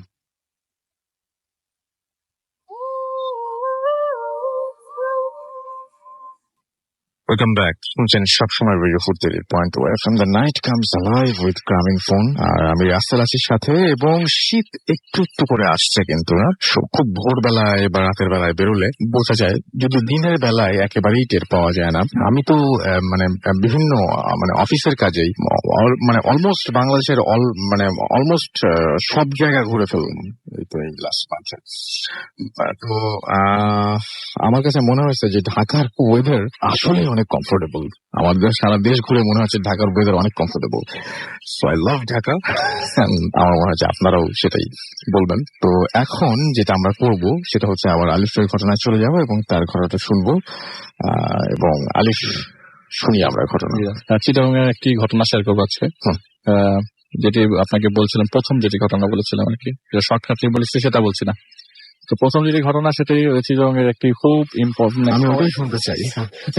ভয়ঙ্কর ঘটনা ওইটা। অ্যাকচুয়ালি চিটাগং এর অনেক নাম করা জায়গা, সবাই চিনে ফেলবে দেখে আমি জায়গাটার নাম বলছি না। জায়গাটা যে বাসাটার কথা ঘটনা বলবো সেটা একটু হিলি এরিয়াতে ঘটনাটা ঘটে। তো আমি মারুফ ভাই নামে একজন লোকের কথা বলছি। তো ওনার পুরো ফ্যামিলি ঢাকায় থাকতেন আগে, ওনাদের বিজনেসটা ঢাকা এবং চিটাগং জুড়ে ছিল। তো ঢাকায় ওনার পড়াশোনা শেষ করে যখন চিটাগং ইউনিভার্সিটির চান্স পান, ওনাদের গ্রামের বাড়ি যাবার পটিয়া। তো ওনারা যখন চিটাগং শহরে চলে যায়, তো ঢাকা থেকে মোটামুটি সবকিছু গুটিয়ে তারা চিটাগং এর শিফট করে, কারণ ওনার বাবা ওনাকে একা চিটাগং ইউনিভার্সিটিতে পড়ার কোনো ধরনের পারমিশন দেন নাই আর কি। তো ওনারা পুরো ফুল ফ্যামিলি ঢাকা থেকে চিটাগং চলে যায়, কারণ তাদের ব্যাকগ্রাউন্ড চিটাগং ছিল আর কি। তো সেই যাদের যে নিজেদের বাড়ি তারা অনেক আগে বাড়িটি বানায় আর কি। বাড়ি বানানোর পরে আসলে রাসেল ভাই পুরো বাড়িতে চাদর দিয়ে থাকা, মানে বোঝা যায় ভিতরে সবকিছু চাদর দিয়ে থেকেছিল, মানে ওরা কাউকে ভাড়াটিয়া কাউকে ওনারা থাকতে দেয় নাই, নিজেদের মতোই বাড়িটা সাজান। তো যে বাড়িটার ঘটনা বলছি সেটা একটা মানে হিলি এরিয়ার মধ্যে। তো ওটা লাস্ট মাথায় বাসাটা, এবং বাসাটার সামনে একটা গেট লাগানো, এবং গেটের নিচ দিয়ে আবার অনেক বাড়ি ঘর আছে আর কি। তো 2001-2 ঘটনা, বেশি দিন আগের না, 12-14 বছর আগের ঘটনা। তো ওনারা যখন চিটাগং ইউনিভার্সিটিতে ট্রান্সফার পর ওখানে চলে যান, তো উনি সপরিবারে বাসায় থাকতেন। তো ওনার কোনো ভাই বোন ছিল না, তো সময় কাটানোর জন্য কম্পিউটারটাকে বেশি প্রেফার করতো উনি। তো বাসাটা দোতলা, এবং ওনাদের বাসায় কাজের মানুষ ছিল 3 জন, একটা ছেলে ছিল, ওই ছেলের মা আর একটি মেয়ে থাকতো আর কি। ওরা 3 জন এই বাসাতে থাকতো। তো বাসার স্ট্রাকচারটা এরকম, দোতলায় একটা ছোট লিভিং রুম আছে, এবং ওনার বাবা মা থাকতো, আর উনি একটা রুমে থাকতেন। আর নিচতলাটা হচ্ছে যে ডাইনিং স্পেস আছে, ওখানে ড্রয়িং রুম আছে, বাইরের লোকজন আসলে ওখানে বসতো, আত্মীয় স্বজন আসলে বসতো এখানে। আর নিচতলা বলে রাখি, নিচতলার যে পুরা ওখানে যে সুইচ টুইচ যেসব লাইটের, ওইটা আবার বাসার ডুপ্লেক্স, তো সিঁড়ির পেছনে ছিল। আচ্ছা, তো ঘটনার দিন চলে যাই। ঘটনার দিন রাসেল ভাই উনি আসলে মুভি দেখার অভ্যাস, আসলে ভাই বোন নাই তো সময় কাটে এরকম ভাবে মুভি দেখে, সে ভিসিআর এর জমানা থেকে। আচ্ছা, তো মুভি দেখছিলেন, তখন রাত 2:30 কি 2:00 বাজে। এমন সময় তার পানি পিপাসা লাগে। তো দোতলা লাইট জ্বালিয়ে, তো আপনি যে বাসায় থাকেন রাসেল ভাই, সেই বাসায় আপনি মোটামুটি সবকিছু অন্ধকারে চলতে পারবেন, মোটামুটি আপনি পারবেন, সবাই পারবে। আমি জানেন জানে সবাই যে এই জায়গায় এই পজিশনে এইসব জিনিস রাখা আছে। তো দোতলা লাইট জ্বালানো ড্রয়িং রুমে, তো ওই লাইটটা আমার নিচতলা পর্যন্ত যায়, তো সেই জন্য নিচতলা লাইট জ্বালানোর জন্য বদার করে নেই উনি। তো উনি পানি খেতে যান, তো পানি খাওয়ার জন্য ফ্রিজটা খুলেন। তো ফ্রিজটা খোলার পরে একটা গোল জিনিসের পিছনে মানে ভালো করে শুনেন কিন্তু সবাই, চুল আছে। তো চুলটা ধরে উনি কি মনে করে চুলটা ধরে টান দেন, এবং দেখেন একটা মাথা, মানে মুখ বোঝা যায় না, এই পাশে উল্টা হয়েছিল। তো উল্টা হয়ে থাকার কারণে ঘোরার পর দেখে একটা মাথা, এবং ভেতর মানে ওই গলা থেকে রক্ত পড়ছে। উনি ফ্রিজটা খুব সজোরে লাগিয়ে উপরে চলে যান। তোর মাকে ডাক দেন, এবং মা বাবা সবাইকে, মানে কাজের মেয়েদের পর্যন্ত সবাইকে উঠিয়ে ওই ফ্রিজটা আবারও খোলানোর পর ফ্রিজে যেরকম ছিল সেরকম অবস্থায় আছে, সব মাথা নাই, কিছুই নেই। আচ্ছা, সবকিছুই নর্মাল। তো রাসেল ভাই সে আপনার তার মধ্যে কোনো ব্যাড হ্যাবিটস নাই, কিছুই নাই, তার এরকম হ্যালুসিনেশন আসার কোনো চান্স নাই। তবে সে 2টা-3টা পর্যন্ত জাগতো, একদম যে একটু অনেক রাত পর্যন্ত জাগতো সেটাও না, সে মাঝে মধ্যে কিছু মুভি দেখার জন্য 2টা-3টা পর্যন্ত জাগ। তো সে এরকম অবস্থা। তো বাবা মাকে সে মানে বলে জিনিসটা, আমি এরকম মাথা দেখেছি। বাবা মা কিছু জিনিস সাপোর্ট দেন, আবার কিছু জিনিস সাপোর্ট দেন না। তো সে মাকে কনভিন্স করে ফ্রিজটি মানে বিক্রি করে ফেলেন। ওকে, এই ফ্রিজটা রাখবো না। তো একটা ডিপ ফ্রিজই ছিল বাসায়, প্রায় 1 মাস পর্যন্ত রাস্তায় কোনো সমস্যা হয় নাই। পানি ডিপ ফ্রিজে রেখে বরফ করে রাখতো, পরে যখন খাওয়ার সময় লাগতো তখন এটাকে অনেক আগে নামিয়ে রাখতো। নর্মাল অবস্থা হওয়ার পর, নর্মাল কন্ডিশন আসার পর পানিটা খেত। তারপর 1 মাস এই কষ্টটা করার পরে হঠাৎ করে রাসেল ভাই, আপনি এরকম আপনার সাথে যদি ঘটতো যে আপনাকে কেউ ডাকতেছে, আপনার মা ডাকতেছে, আপনি নিশ্চয়ই যাবেন। ডেফিনেটলি, প্রথমে তিনি মানে 1-1.5 মাস পর বাবা ডাকলো।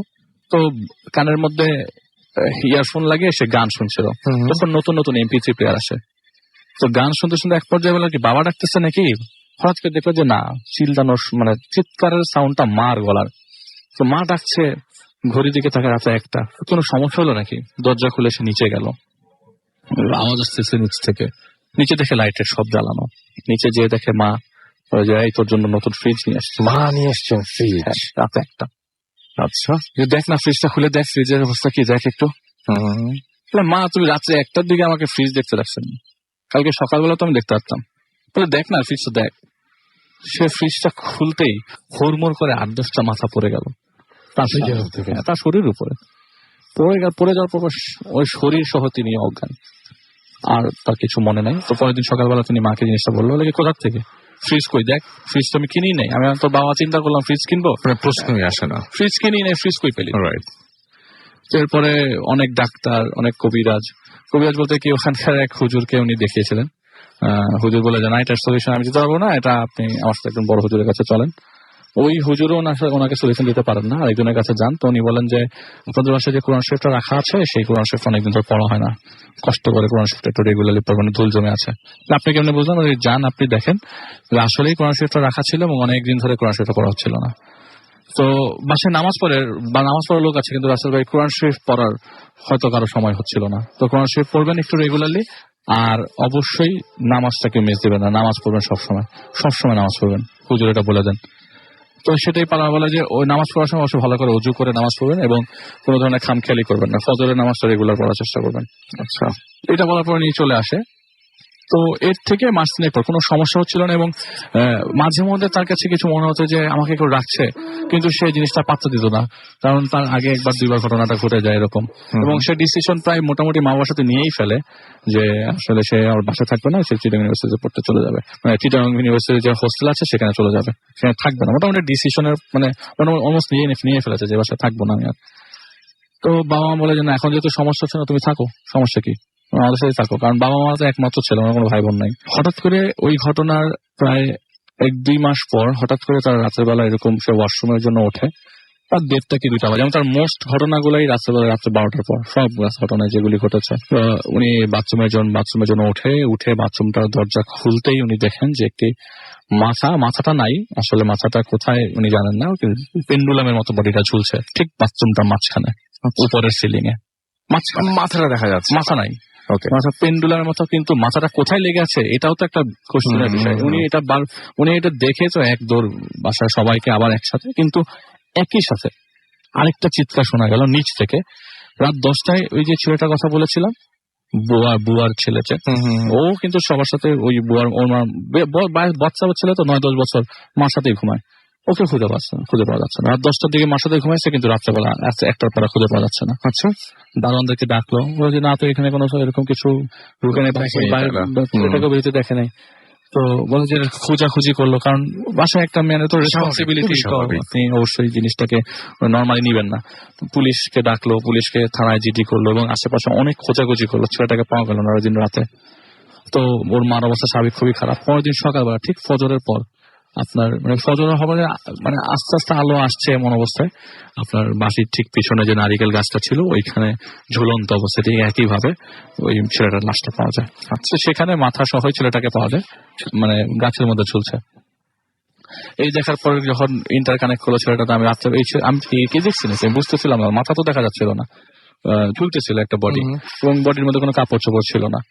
ঠিক ওই একইভাবে আপনার নারিকেল গাছের মধ্যে একটা বডি ঝুলছিল।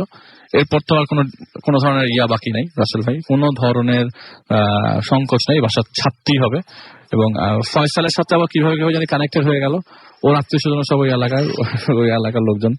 তো ওনারা বাসাটা ছেড়ে দেন এবং অন্য বাসায় ভাড়া নিয়ে থাকেন, ওটা কিন্তু ওদের নিজেদের জায়গা। এখনো পর্যন্ত রাসেল ভাই বিক্রি করার চেষ্টা করছে, কিন্তু কেউ জায়গাটা হয়তো দমাদামি হচ্ছে, পছন্দ হচ্ছে, লাস্ট মোমেন্টে আর কেউ জায়গাটা নিচ্ছে না, কেউ কিনছে না, লাস্ট মোমেন্ট পর্যন্ত সবাই ব্যাক আউট করছে।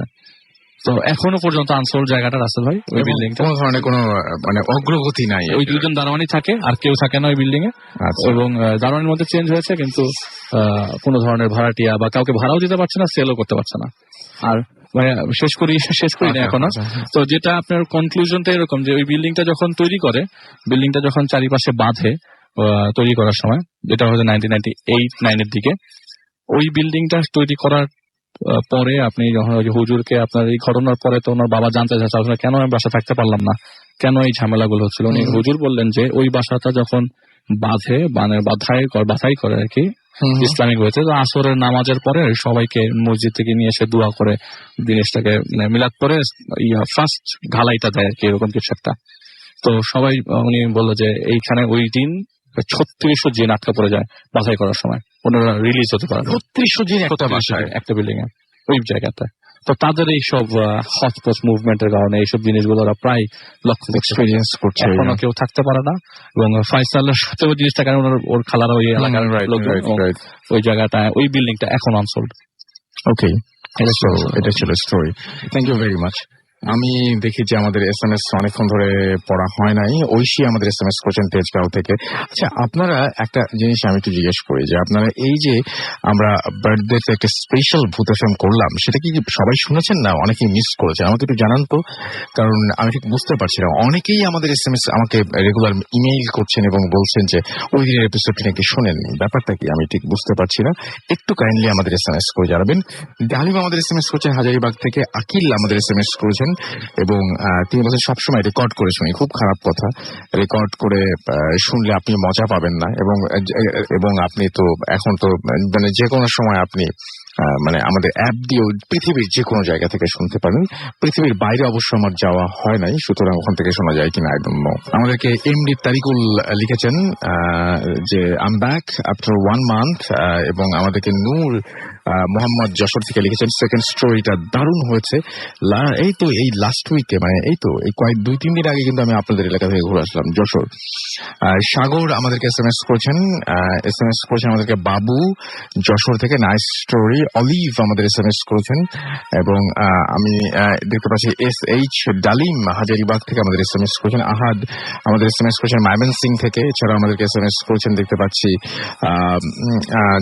পাচ্ছি পাপড়ি ভূতের গলি থেকে, এবং তিনি বলছেন ফার্স্ট স্টোরির এলাকাটা তিনি গেস করতে পারছেন, বাট গোল্ডের যে কথাটা সেটা তিনি বুঝতে পারেননি। আর সেগুলো কোথায় জানাবেন কি, মানে গোল্ড গুলো কোথায় আই ডোন্ট নো, আমরা যদি জানতে পারি ওর কাছে উনি এখনো আছেন আমরা জেনে নেব। তাহলে হিমেল আমাদের এসএমএস করেছেন আমাদেরকে অনেক খুলনা থেকে, 4 বছরের, এবং আজ প্রথম তিনি এসএমএস করেছেন। নেক্সট ফ্রাইডে তার MBBS অ্যাডমিশন, এবং দোয়া করতে বলেছেন, দোয়া করি আপনাকে। এবং আমাদেরকে অভি এসএমএস করেছেন আমাদেরকে রাকিব, এছাড়াও বুলবুল নারায়ণগঞ্জ থেকে এসএমএস করেছেন আমাদেরকে আদনান সিলেট থেকে, এবং আলিফ ভাইয়ের স্টোরিগুলো সবসময় বেস্ট হয় সেটা তিনি জানিয়েছেন। তন্ময় রাজেন্দ্রপুর থেকে আমাদের একজন জোস স্টোরি। এছাড়াও আমি একটা খবর আপনাদের দিতে চাই, সেটা হচ্ছে নেক্সট ফ্রাইডে আমরা একটা স্পেশাল এপিসোড করতে চাই শুধুমাত্র আপনাদের পাঠানো যে সমস্ত ঘটনাগুলো রয়েছে সেই ঘটনা গুলোর অডিও ক্লিপ দিয়ে। সো আপনারা বেশি বেশি করে অডিও ক্লিপ পাঠান আমাদেরকে, এবং অবশ্যই কোয়ালিটি ভালো হতে হবে, এবং আপনি একদম মানে নিজে আগে মানে এইটুকু জিনিস আপনাকে মেক শিওর করতে হবে যে আপনি নিজের কাছে আপনি নিশ্চিত হতেই হবে আপনাকে যে আপনি খুব চমৎকার বলতে পারেন, বা আপনার লেখার চাইতে আপনি বললে জিনিসটা অনেক ভালো শোনায়, তাহলে দেখবেন যে সিলেক্টেড হয়ে গেছেন আপনি। আমাদেরকে দেখতে পাচ্ছি ফয়সাল শেখ লিখেছেন ফেসবুকে রিয়াদ সৌদি আরবিয়া থেকে, এবং আমাদের সাথে আছেন তিনি। আলিফ ভাইয়ের স্টোরিটা অসম লিখেছেন আমাদেরকে। তাশিক আহমেদ ফেসবুকে লিখেছেন। মোহাম্মদ আশরাফুল আলম আমাদেরকে লিখেছেন আমার একটি স্টোরি আছে ভাই, চাইলে আমি পাঠাবো, আপনি পাঠাতে পারেন, আপনাকে কেউ নিষেধ করেনি। ফয়সাল শেখ আমাদের এসএমএস করেছেন। এছাড়া আমাদের এসএমএস করেছেন দেখতে পাচ্ছি আমাদেরকে মোফাজ্জল হোসেন মিনহা আমাদেরকে এসএমএস করেছেন, এবং অনেক অনেক ভয় লাগছে তা সেটা জানিয়েছেন। SPZ মনির খান আমাদের এসএমএস করেছেন ফেসবুকে লিখেছেন। ফয়সাল শেখ আমাদের সাথে রয়েছেন হায়দার খন্দকার সহ আরো অনেকে। এছাড়া আমাদের যে রেডিও ফুর্তির পেজটা রয়েছে সেই রেডিও ফুর্তির পেজেও আমরা দেখতে পাচ্ছি যে শাহওয়াজ হোসেন আমাদের এখানে লিখছেন। দেখতে পাচ্ছি মায়াবী আখতার জুলিয়া, এছাড়াও আজব জীবন আমাদের সাথে লিখেছেন। বাকি চমৎকার নাম আপনার ফেসবুকে। এমডি মিরাজ ইসলাম আমাদের সাথে লিখেছেন, এছাড়াও আত্মাশিফ আমাদের সাথে লিখেছেন, আমাদের সাথে আছেন এখানে। তো যাই হোক, যারা আছেন তারা বেশি বেশি করে আমাদের সঙ্গে থাকুন এবং প্রতি মুহূর্তে লিখুন। এবং আমি দেখতে পাচ্ছি যে নিজের নাম কেউ হাসি খুশি তুমি রাখি কিনা আমি জানি না, আপনার লিখেছেন ফেসবুক নেম হচ্ছে হাসি খুশি আমি তুমি। ওকে, সো খুব ভালো লাগছে আপনার সেটা জেনে আমি অবশ্য আনন্দ পেয়েছি। আমাদেরকে স্যাড আন্ডার লিভ আসিফ আমাদের লিখেছেন যে, এবং তিনি বলছেন যে বরিশালে তিনি আছেন, মাথা পুরা গরম, ভূত এফএম তিনি এই মুহূর্তে মিস করছেন সেটা জানিয়েছেন তিনি। আমি যেটা বলবো যে আপনাকে একটা জিনিস বলতে পারি যে স্যাড আন্ডার লিভ আপনার নামের আগে স্যাডটা উঠে ফেলুন, কারণ এটারও একটা ইম্প্যাক্ট রয়েছে কিন্তু। প্রিন্স তানভীর ইসলাম লিখেছেন যে আই এম লিসনিং। এছাড়াও হাফিজ আহমেদ জয় লিখেছেন যে ভাই রাসেল ভাই আপনারা লাইভে আসেন না কেন বলতে আপনি মনে হয় মিন করেছেন যে আমরা বিভিন্ন জায়গায় থেকে লাইভ করি না কেন, রাইট? সেটা কিন্তু আমরা করি। সো আমরা মাঝখানে বন্ধ রেখেছি, আবার যাব, ডেফিনেটলি যাব, কিছু সীমাবদ্ধতা তো আছেই। আমরা শেষ করে আবার নিশ্চয়ই আবার আমরা বেরিয়ে পড়বো। আমাদেরকে এছাড়াও এই সমস্ত প্রশ্ন আসলে মাসুম ভাই কি করবেন, আপনাদের মাসুম ভাই সমস্ত উত্তর খুব ভালো দিতে পারেন। মোহাম্মদ সজীব হোসেন আমাদের সাথে আছেন এবং আমাদের সাথে রয়েছেন আরো অনেকেই। সো যারা আছেন তারা চলে যান, যারা ফেসবুকে আসতে চান চলে যান www.facebook.com/radio.ফুর্তি and www.facebook.com/bhutfm.rafael দুটো পেজে, এবং আপনি SMS করতে হলে আপনি চলে যান আপনার মোবাইলের মেসেজ অপশনে টাইপ করুন Foorti FORT Foorti space your name space your message and send it to 9840। আমরা চলে যাচ্ছি একটা ছোট্ট ঘটনায়, না একটু বড়ই ঘটনা রয়েছে, এবং সেই ঘটনাটি একটা ইমেইল, এবং সেই ইমেলটি এরকম যে, হ্যালো রাসেল ভাই, আমি সাংবাদিক রাহুল বলছি ফ্রম বরিশাল, আশা করি ভালো আছেন। পেশা ও সঙ্গত কিছু কারণে এই ঘটনার সাথে জড়িত বন্ধুদের এবং আমার ছদ্মনাম দিচ্ছি। ঘটনা ডিসেম্বরের প্রথম দিকে, তখন প্রতিদিন সন্ধ্যার পরে ঘুরতে যেতাম। বেশিরভাগ সময় আমি, প্রিন্স, রিচার্ড আমরা যেতাম। গত কয়েকদিন যাবত রিচার্ড ঢাকায় থাকার কারণে আমি আর প্রিন্সই ওই দিন গিয়েছি। ঘটনার দিন রাত 9:30টার মধ্যে আমি আর প্রিন্স বাসার পাশে বরিশাল মেডিকেল এলাকায় ঘুরতে যাই এবং পুকুর পাড়ে বসে গল্প করতে থাকি। বলে রাখি আমাদের থেকে 50 গজের মধ্যে লাশ কাটা ঘর, এবং এটা কোনো ভয়ের ব্যাপার না, কারণ এটা আমরা ছোটবেলা থেকে দেখে আসছি। রাত তখন 10টা। আমার ফোনে একটা কল এলো, দেখে রিচার্ড কল দিয়েছে। রিসিভ করতে ওপাশ থেকে বলে উঠলো রিচার্ড যে, কই তোমরা? আমরা বললাম আমি তো মেডিকেলের পুকুর পাড়ে। ও থাকো, আমি আসছি। আমাকে আর কিছু বলার সুযোগ না দিয়েই ও লাইনটা কেটে দিল। যাই হোক, রিচার্ড আসছে শুনে খুশি হয়েছিলাম। 5-7 মিনিট পর রিচার্ড আমাদের সাথে জয়েন করলো। শীতের রাত, চারপাশে কুয়াশা তেমন না থাকলেও বেশ ঠান্ডা ছিল। আমি বললাম যে, প্রিন্স ম্যাচটা দে, সিগারেট জ্বালাবো। প্রিন্স আমার দিকে তাকিয়ে ম্যাচটা এগিয়ে দিল এবং মাঝপথে রিচার্ড সেটা নিয়ে নিল এবং সেটা উপরে ছুঁড়ে ক্যাচ ক্যাচ খেলতে লাগলো, মানে ক্যাচ ধরা আর কি খেলতে লাগলো। বলে রাখি রিচার্ড সিগারেট খায় না এবং সে যথেষ্ট শান্ত স্বভাবের ছেলে, তাই তার এই কাজে একটু আশ্চর্য হলো। ব্যাপারটা স্বাভাবিকভাবে নিলাম এবং বললাম যে, ম্যাচটা দাও, আমি সিগারেট জ্বালিয়ে আবার দিচ্ছি। এরপর রিচার্ডের হাত ফসকে ম্যাচটা পড়ে গেল পুকুর পাড়ে। আমরা হতাশার নিঃশ্বাস ছাড়লাম, কারণ আমাদের কাছে আর কোনো ম্যাচ নেই এবং আশেপাশে কোনো দোকানও নেই। লজ্জিত মুখে রিচার্ড বলল, সরি, আমি বুঝিনি। না ঠিক আছে, ব্যাপার না, প্রিন্স বলল, এবং বললো যে, ওকে ওয়েট করো, আমি ম্যাচ নিয়ে আসি। না থাক, 11টা বাজে, চলো বাসার দিকে যাই। আরে না দাঁড়াও, কতদিন পর আসলাম, আর ঘন্টাখানেক থাকি, রিচার্ড বলছিল। একথা বলে রিচার্ড লাশ কাটা ঘরের দিকে হাঁটা শুরু করলো। বলে রাখি ওই দিকের দোকান থাকলেও সেটা খানিকটা দূরে, তবে এ পাশে কিছু কাছেই দোকান আছে। রিচার্ড উল্টা পথে যাচ্ছে বিধায় প্রিন্স বলল যে, ওই দিকেই কেন যাও, ওইদিকে দোকান তো দূরে। তবে রিচার্ড উত্তর না দিয়েই চলে গেল। হঠাৎ করেই ঘন কুয়াশাতে ঢেকে গেল চারিদিক। আমরা যেখানে বসেছিলাম সেই জায়গাটা ফাঁকা থাকায় আশেপাশে অনেক দূর দেখা যাচ্ছিল।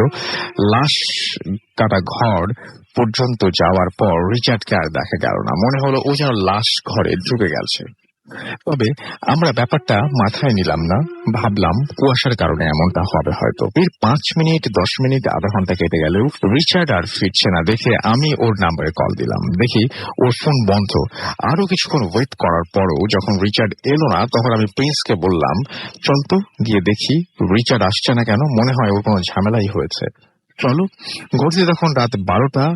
আমরা হেঁটে লাশ কাটা ঘরের সামনে আসতেই মেডিকেল এরিয়ার পাশেই অবস্থিত গির্জার ঘন্টাটা ঢং ঢং ঢং ঢং করে কয়েকবার এটাকে বলে বেল, অর্থাৎ মৃত্যু ঘন্টা।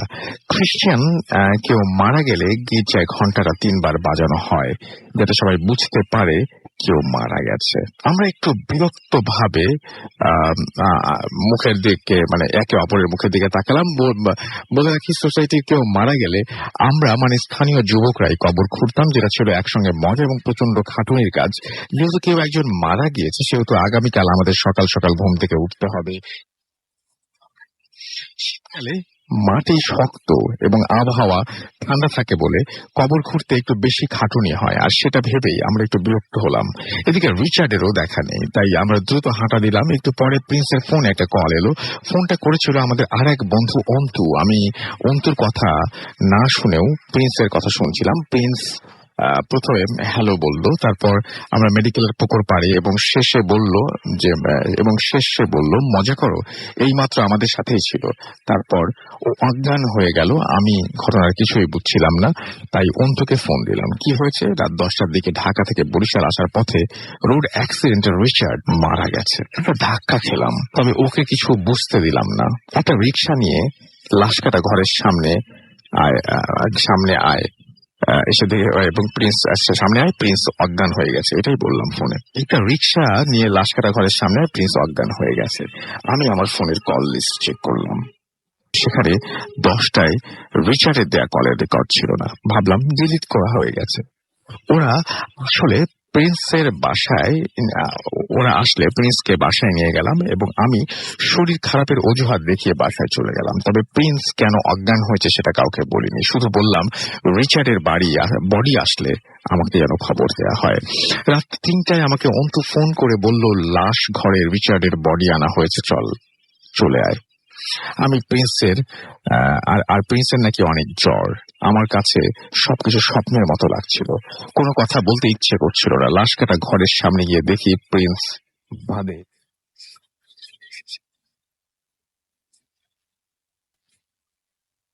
মুখে পানি দিয়ে মুখ মুছছি। হঠাৎ চোখ গেল পুকুরের দিকে, দেখি সেখানে আমাদের ম্যাচটা ভাসছে, যেটা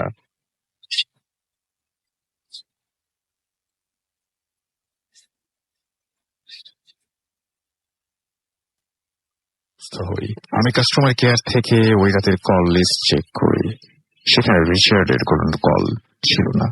পরে বন্ধুদের ওই রাতের ঘটনা বললে ওরা হেসে উড়িয়ে দেয়। শুধু হাসি না আমি, হাসি না প্রিন্স। আজও সেই রাতের স্মৃতি আমাদের তাড়িয়ে বেড়ায়। ঘটনাটা ভালো লাগলে পড়ে শোনাবে, এটা লিখেছেন তারপরে তিনি।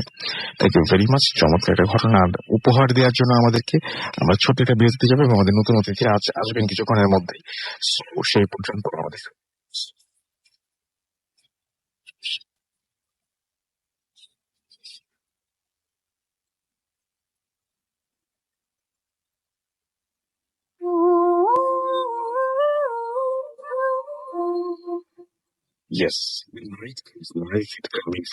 শুনছেন সব সময় রেডিও 430.0 FM। আমি রাসেল আছি সাথে, এবং এই মুহূর্তে আমাদের সাথে নতুন অতিথিরা যোগ দিয়েছেন। সো আমরা সরাসরি তাদের কাছে যাব এবং তাদের ঘটনা শুনবো। আমি প্রথমেই পরিচয় করে দিই আমাদের প্রথম যে এই মুহূর্তে যার ঘটনা শুনবো। আপনার নামটা প্লিজ একটু বলবেন, তারপর আপনার ঘটনা। ধন্যবাদ রসুল ভাই, আমি ওসমান, আমি এসেছি মিরপুর স্টান হাউজিং থেকে। ওকে, তো আমি আমার স্টোরিতে চলে যাচ্ছি। ঘটনাটি ঘটে আমার এক দূরসম্পর্কের ফুপির সাথে। এটা অ্যারাউন্ড 20 বছর আগের একটি ঘটনা। তো উনি গ্রামে তখন থাকতেন। তো গ্রামে ওনার যেই পুকুরে বেসিক্যালি ওনারা মানে গোসল করতেন বা থালা বাসন ধুতেন, ওই পুকুরে পরে ওনার একটা মেয়ে, তখন তার বয়স ছিল 5-6 বছরের, মেয়েটি পুকুরে পরে মারা যায়। আচ্ছা। এবং পুকুরে পরে মারা যাওয়ার পরে মানে বেসিক্যালি এটা অনেক আগে থেকেই একটা মানে সবার মধ্যে একটা ঘটনা ঘটছিল যে ওই পুকুরে যেই যেত, ছোট বাচ্চা সাধারণত পুকুরে ডুবে মারা যেত। বাট পুকুরের একটা বিশিষ্ট মানে যেটা হচ্ছে যে একটা স্পেশালিটি ব্যাপারটা ছিল যে এটার কোনো ডেপথটা কিন্তু খুবই কম ছিল, মানে যেটা আসলে গভীরত্ব খুবই কম একটা গভীরত্বের একটা পুকুর ছিল। তো যেদিন মারা যায় তার স্বামী তখন ঢাকায় থাকতেন, আমার ওই ফুপা। তো ওই দিন আসলে এটা অজপর একটা গাঁও, যে সেখানে গ্রাম যেখানে আসলে ফ্রিজিং করার ডেড বডি করার কোনো সুযোগ ছিল না। তো তার লাশটাকে ওই তাদেরকে টিন শিটের ঘরে রাখা হলো। এবং আশেপাশের যারা পাড়া প্রতিবেশী যারা নেইবার ছিল, তারা রাতে আসলে ভয়ে কেউ লাশের সাথে আসলে থাকার মতো প্রিপারেশন কারোর মধ্যে ছিল না। আচ্ছা। তো আমার ফুপি যে একাই রাতের বেলা ছিল তার মেয়েটার সাথে। তো এটা লাইক অ্যারাউন্ড 3টা-4টার সময় সে হঠাৎ করে মানে কিছু অ্যাবনর্মাল কিছু ইনসিডেন্ট তার সাথে ঘটতে থাকলো। সে প্রথমে দেখলো যে তার পুরো ঘরটা, টিনের ঘরটা একটা কম্পন সৃষ্টি হলো, যেটা হচ্ছে যে আপনি যেটা হচ্ছে ভূমিকম্প হলে যে কম্পনটা হয়, একটা ভাইব্রেশন, অদ্ভুত একটা ভাইব্রেশন হলো। ভাইব্রেশনের পর সাথে সাথে তিনি দেখলেন যে তারই মেয়েটি মানে লাশের সামনে দাঁড়িয়ে খিটখিট করে দাঁতগুলো কামড়াচ্ছে, এবং দাঁতগুলি কামড়াচ্ছে, এবং প্লাস হচ্ছে যে সে বুঝতে পারলো যে সেই প্রতিচ্ছবিটা, যেই তার যে মেয়ের যেই প্রতিচ্ছবিটা সে দেখছে, সে বেসিক্যালি তার মেয়ের লাশটা নিয়ে যাওয়ার জন্য আসলে দাঁত কামড়াচ্ছে। আচ্ছা। এবং এটা দেখে সে খুব জোরে শাউট করে, খুবই শাউটের, তার যে শাউটটা হলো, শাউটের কারণে তার আশেপাশের যারা নেইবাররা ছিল, নেইবাররা ঘরে চলে আসলো এবং তারা বুঝতে পারলো যে আসলে একা এই মুহূর্তে তাকে, মানে মানবতার খাতিরে হোক বা যে কারণেই হোক, তারা তাকে একা কোনোভাবেই ওই রুমে একা থাকতে দিল না। তারা ওই রাতে বেলা বাকি সময়টা তারা একসাথেই ছিল। এবং পরের দিন সকালবেলা তার স্বামী যখন আসলো, সকালবেলা আমি এটা লাস্টটা 9টা-10টার সময় দাফন করা হলো। দাফনের পরে থেকে যেটা হয়, দাফনের পর থেকে যেটা হলো যে উনি প্রায় তার মেয়েকে স্বপ্নে উনি দেখেন এবং আচ্ছা। স্বপ্নে তার মেয়ে বারবার বলছে যে তোমরা তাড়াতাড়ি পুকুরটার কোনো ব্যবস্থা নাও, যাতে করে এতে কিন্তু সামনে আরো ভবিষ্যতে আরো ভয়াবহ কিছু ঘটতে পারে। সাবধান করে দিচ্ছে, এক্স্যাক্টলি সাবধানতার জন্য তাকে বারবার তাকে স্বপ্নে দেখানো হচ্ছে। এবং তার কিছুদিন পরে তার পাশের বাড়ির যে নেইবার ছিল, তারও একটা বাচ্চা ছেলে এই একইভাবেই সেম ওয়েতেই ওই পুকুরে পড়ে মারা যায়। আচ্ছা। এবং তারা জিনিসটা দেখে আরো সিরিয়াস হয়ে যায়, আরো ভয় পেয়ে যায়, কারণ ভবিষ্যতে এই ধরনের ঘটনা আরো ঘটতে পারে। তাই তারা পরবর্তীতে তারা পুকুরটা পুরোটা তারা মাটি চাপা দিয়ে টোটালটা বন্ধ করে দিল। এবং তারা পরবর্তীতে মসজিদের ইমাম ডেকে এখানে সূরা টুরা পড়ে যেটাকে মানে একটা প্রসেসে আনা হলো, যাতে করে ভবিষ্যতে যাতে সমস্যা জর্জরিত না হয়। এবং এর পরে যেটা হয়, তার 15-16 বছর পরে তার স্বামী হার্ট স্ট্রোকে মারা যায়। খুব একটা ন্যাচারাল একটা ডেথ ছিল। হার্ট স্ট্রোকে মারা যাওয়ার পরে তার মেয়ের পাশেই তার স্বামীকে দাফন করানো হয়। তো তার স্বামী মারা যাওয়ার কিছুদিন পরে বেসিক্যালি বলি যে তার টিন শেডের যে ঘরটা ছিল, ঘরের পাশেই তার একটা আম গাছ ছিল এবং ওখানে নাকি খুব ভালো আম হতো। এবং বেসিক্যালি যখন আমের সিজনটা হতো, মানে আমের সিজনে আসলে নাকি ওখানে নাকি আম নাকি মানে উনি আসলে ম্যাক্সিমাম আমি কেউ না কেউ এলাকার লোকজন বা আশেপাশের লোকজন এসে নিয়ে যেত, মানে খুব বেশি আম উনি গাছে আসলে পেতেন না। আচ্ছা। তো উনি একদিন ফজরের আগ দিয়ে উনি আসলে দেখতে গেলেন যে আসলে আম এখন কয়টা আছে বা কি, এবং সে দেখলেন যে আম গাছের নিচে তার স্বামী এবং তার সেই যে মেয়েটা যে মারা গেছে, তারা দুজন আম গাছের নিচে দাঁড়ানো। এবং তার স্বামী বলছে তাকে যে তুমি কোনো চিন্তা করো না, আমরা এখন সবসময় তোমার সাথে আছি, যে কোনো বিপদে হোক মানে আমরা তোমাকে পাহারা দিব। এবং এটা একটা ইন্টারেস্টিং ঘটনা যে মানে মারা যাওয়ার পরেও তার স্বামী বা তার বাচ্চা, মানে তার প্রতি যে ভালোবাসা, যে শ্রদ্ধা, এই ব্যাপারটা এখানে সবসময় একটা জিনিস কাজ করে যে তারা অলওয়েজ তার সাথে আছে। এবং এখন পর্যন্ত আজ থেকে এই ঘটনাগুলি ঘটে 20 বছর, তার স্বামী মারা যায় 16 বছর আগে, এখন পর্যন্ত তারা নাকি তাদেরকে এসে নাকি দেখেন। এবং সে একই ঘরে, এখনো একই গ্রামে, সে এখনো একাই থাকে, কারণ তার আর অন্য কোনো সন্তান বা অন্য কেউ নেই। আচ্ছা, এটাই ছিল আমার ঘটনা। থ্যাংক ইউ ভেরি মাচ আপনার ঘটনার জন্য, আপনাকে অনেক অনেক অনেক অনেক ধন্যবাদ। এবং আমরা আমাদের পরবর্তী অতিথির কাছে যাব, তবে তার আগে আমরা আরেকটা ইমেইল আমরা পড়তে চাই। যে ইমেলটা ইমেলের চাইতে আমরা আগে ঘটনা শুনে আসি, তারপরে আবার ইমেল পড়া যাবে। সো আমাদের সঙ্গে আমাদের দ্বিতীয় অতিথি আছেন এবং তিনি অনেকবার এসছেন, মাঝখানে অনেকদিন আসেননি, আজকে মনে হয় অনেকদিন পরে আসলেন। সো আমরা একটু কথা বলি তার সাথে। আপনার নামটা প্লিজ আরেকটু বলবেন এবং তারপর কথা বলবো আপনার সাথে। থ্যাংক ইউ রাসেল ভাই। আসলে অনেকদিন পরেই আসলাম, যদিও ভূতের সাথেই থাকা হয়, সবসময় শোনা হয়। তো বেসিক্যালি আমি সরাসরি স্টোরিতে চলে যাচ্ছি। আমি স্টোরিটা অ্যাকচুয়ালি কালেক্ট করেছি, এটা আমার পার্সোনাল না, এটা আমাকে খাগড়াছড়ি এক ফ্রেন্ড, আমাকে চাকমা এক ফ্রেন্ড আমাকে স্টোরিটা শেয়ার করেছে। যেটা হয়েছে চিটাগাঙ্গে একটা হালি শহরের 16 শহর নামে একটা জায়গা। বাট আমি একদম ডিটেলে যাব না, কোথায় যাচ্ছে, কোথায় স্টোরিটা মানে কোথায় ঘটনাটা ঘটেছিল বা কোথায় ছিল। বাট যেহেতু সেখানে একটা কমার্শিয়াল প্লেস বা কিছু একটা হচ্ছে, একটা রিসোর্ট কিছু হচ্ছে, এনিওয়ে।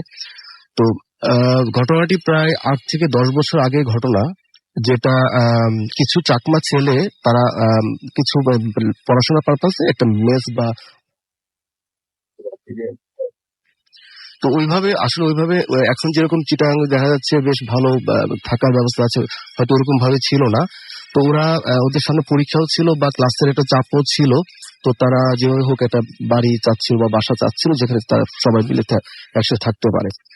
তো 16 শহরে কোথাও একটা জায়গায় ওরা একটা বাসার সন্ধান পায়, যেটা হচ্ছে ছোট টিলার উপরে একটা বাসা। আচ্ছা। মানে যেটা হয় কি পাহাড়ি এলাকায় যেমন দেখা যাচ্ছে কিছু গ্রাম নেই, বা একটা পাহাড়ের পরে কিছু গ্রাম, কিছু বাড়ি ঘর আছে সেরকম। তো ওটা তারা খবর পেয়ে তাদের গ্রুপটা যায় সেখানে, তার ভাড়া নিতে যায়। তো ওই বাড়িতে আগে থেকেও কেউ থাকতো না বেসিক্যালি, কারণ সবাই জানতো এটা ভূতের বাড়ি বা মানে আসর করা বাড়ি, কেউ থাকতো না। তো ওরা সেই কেয়ারটেকারের সাথে কথা বলে যে আমরা বাড়িটা নিতে চাচ্ছি, আমরা পড়াশোনা করবো, আমরা স্টুডেন্ট সবাই। তো কেয়ারটেকার আসলে জিনিসটাকে মানে মানে খুব হ্যাপি ভাবে নেয়নি যে আপনারা থাকবেন বা এসে, শুধু একটা কথাই বলেছিল যে আপনারা তো 5-6 জন থাকবেন, সমস্যা হবে না, থাকেন, দেখা যাক বাকিটা। তো তারা মোটামুটি মাসের প্রথম দিকে কোনো এক দিনে তারা উঠে গেল সেই বাড়িতে, সবাই মিলে উঠলো। ওঠার পরে রুম ছিল 3-4টা রুম ছিল। আমি একটু বর্ণনা দিয়ে দিচ্ছি যে বাসাটা এরকম ছিল যে 3-4টার মতো ছোট ছোট রুমের মতো ছিল। পেছনে একটা বারান্দাটা ছিল আপনার অনেকটা খাদের উপরে আর কি, যেটা হয় যে গাছের গুড়ি বা বাঁশ দিয়ে তৈরি, এই টাইপের আর কি। আর টয়লেটটা ছিল একটু সামনে, একটু পাশে, সামনে ছিল, অ্যাটাচ ছিল না। তো তারা যথারীতি এসে যে যার মতো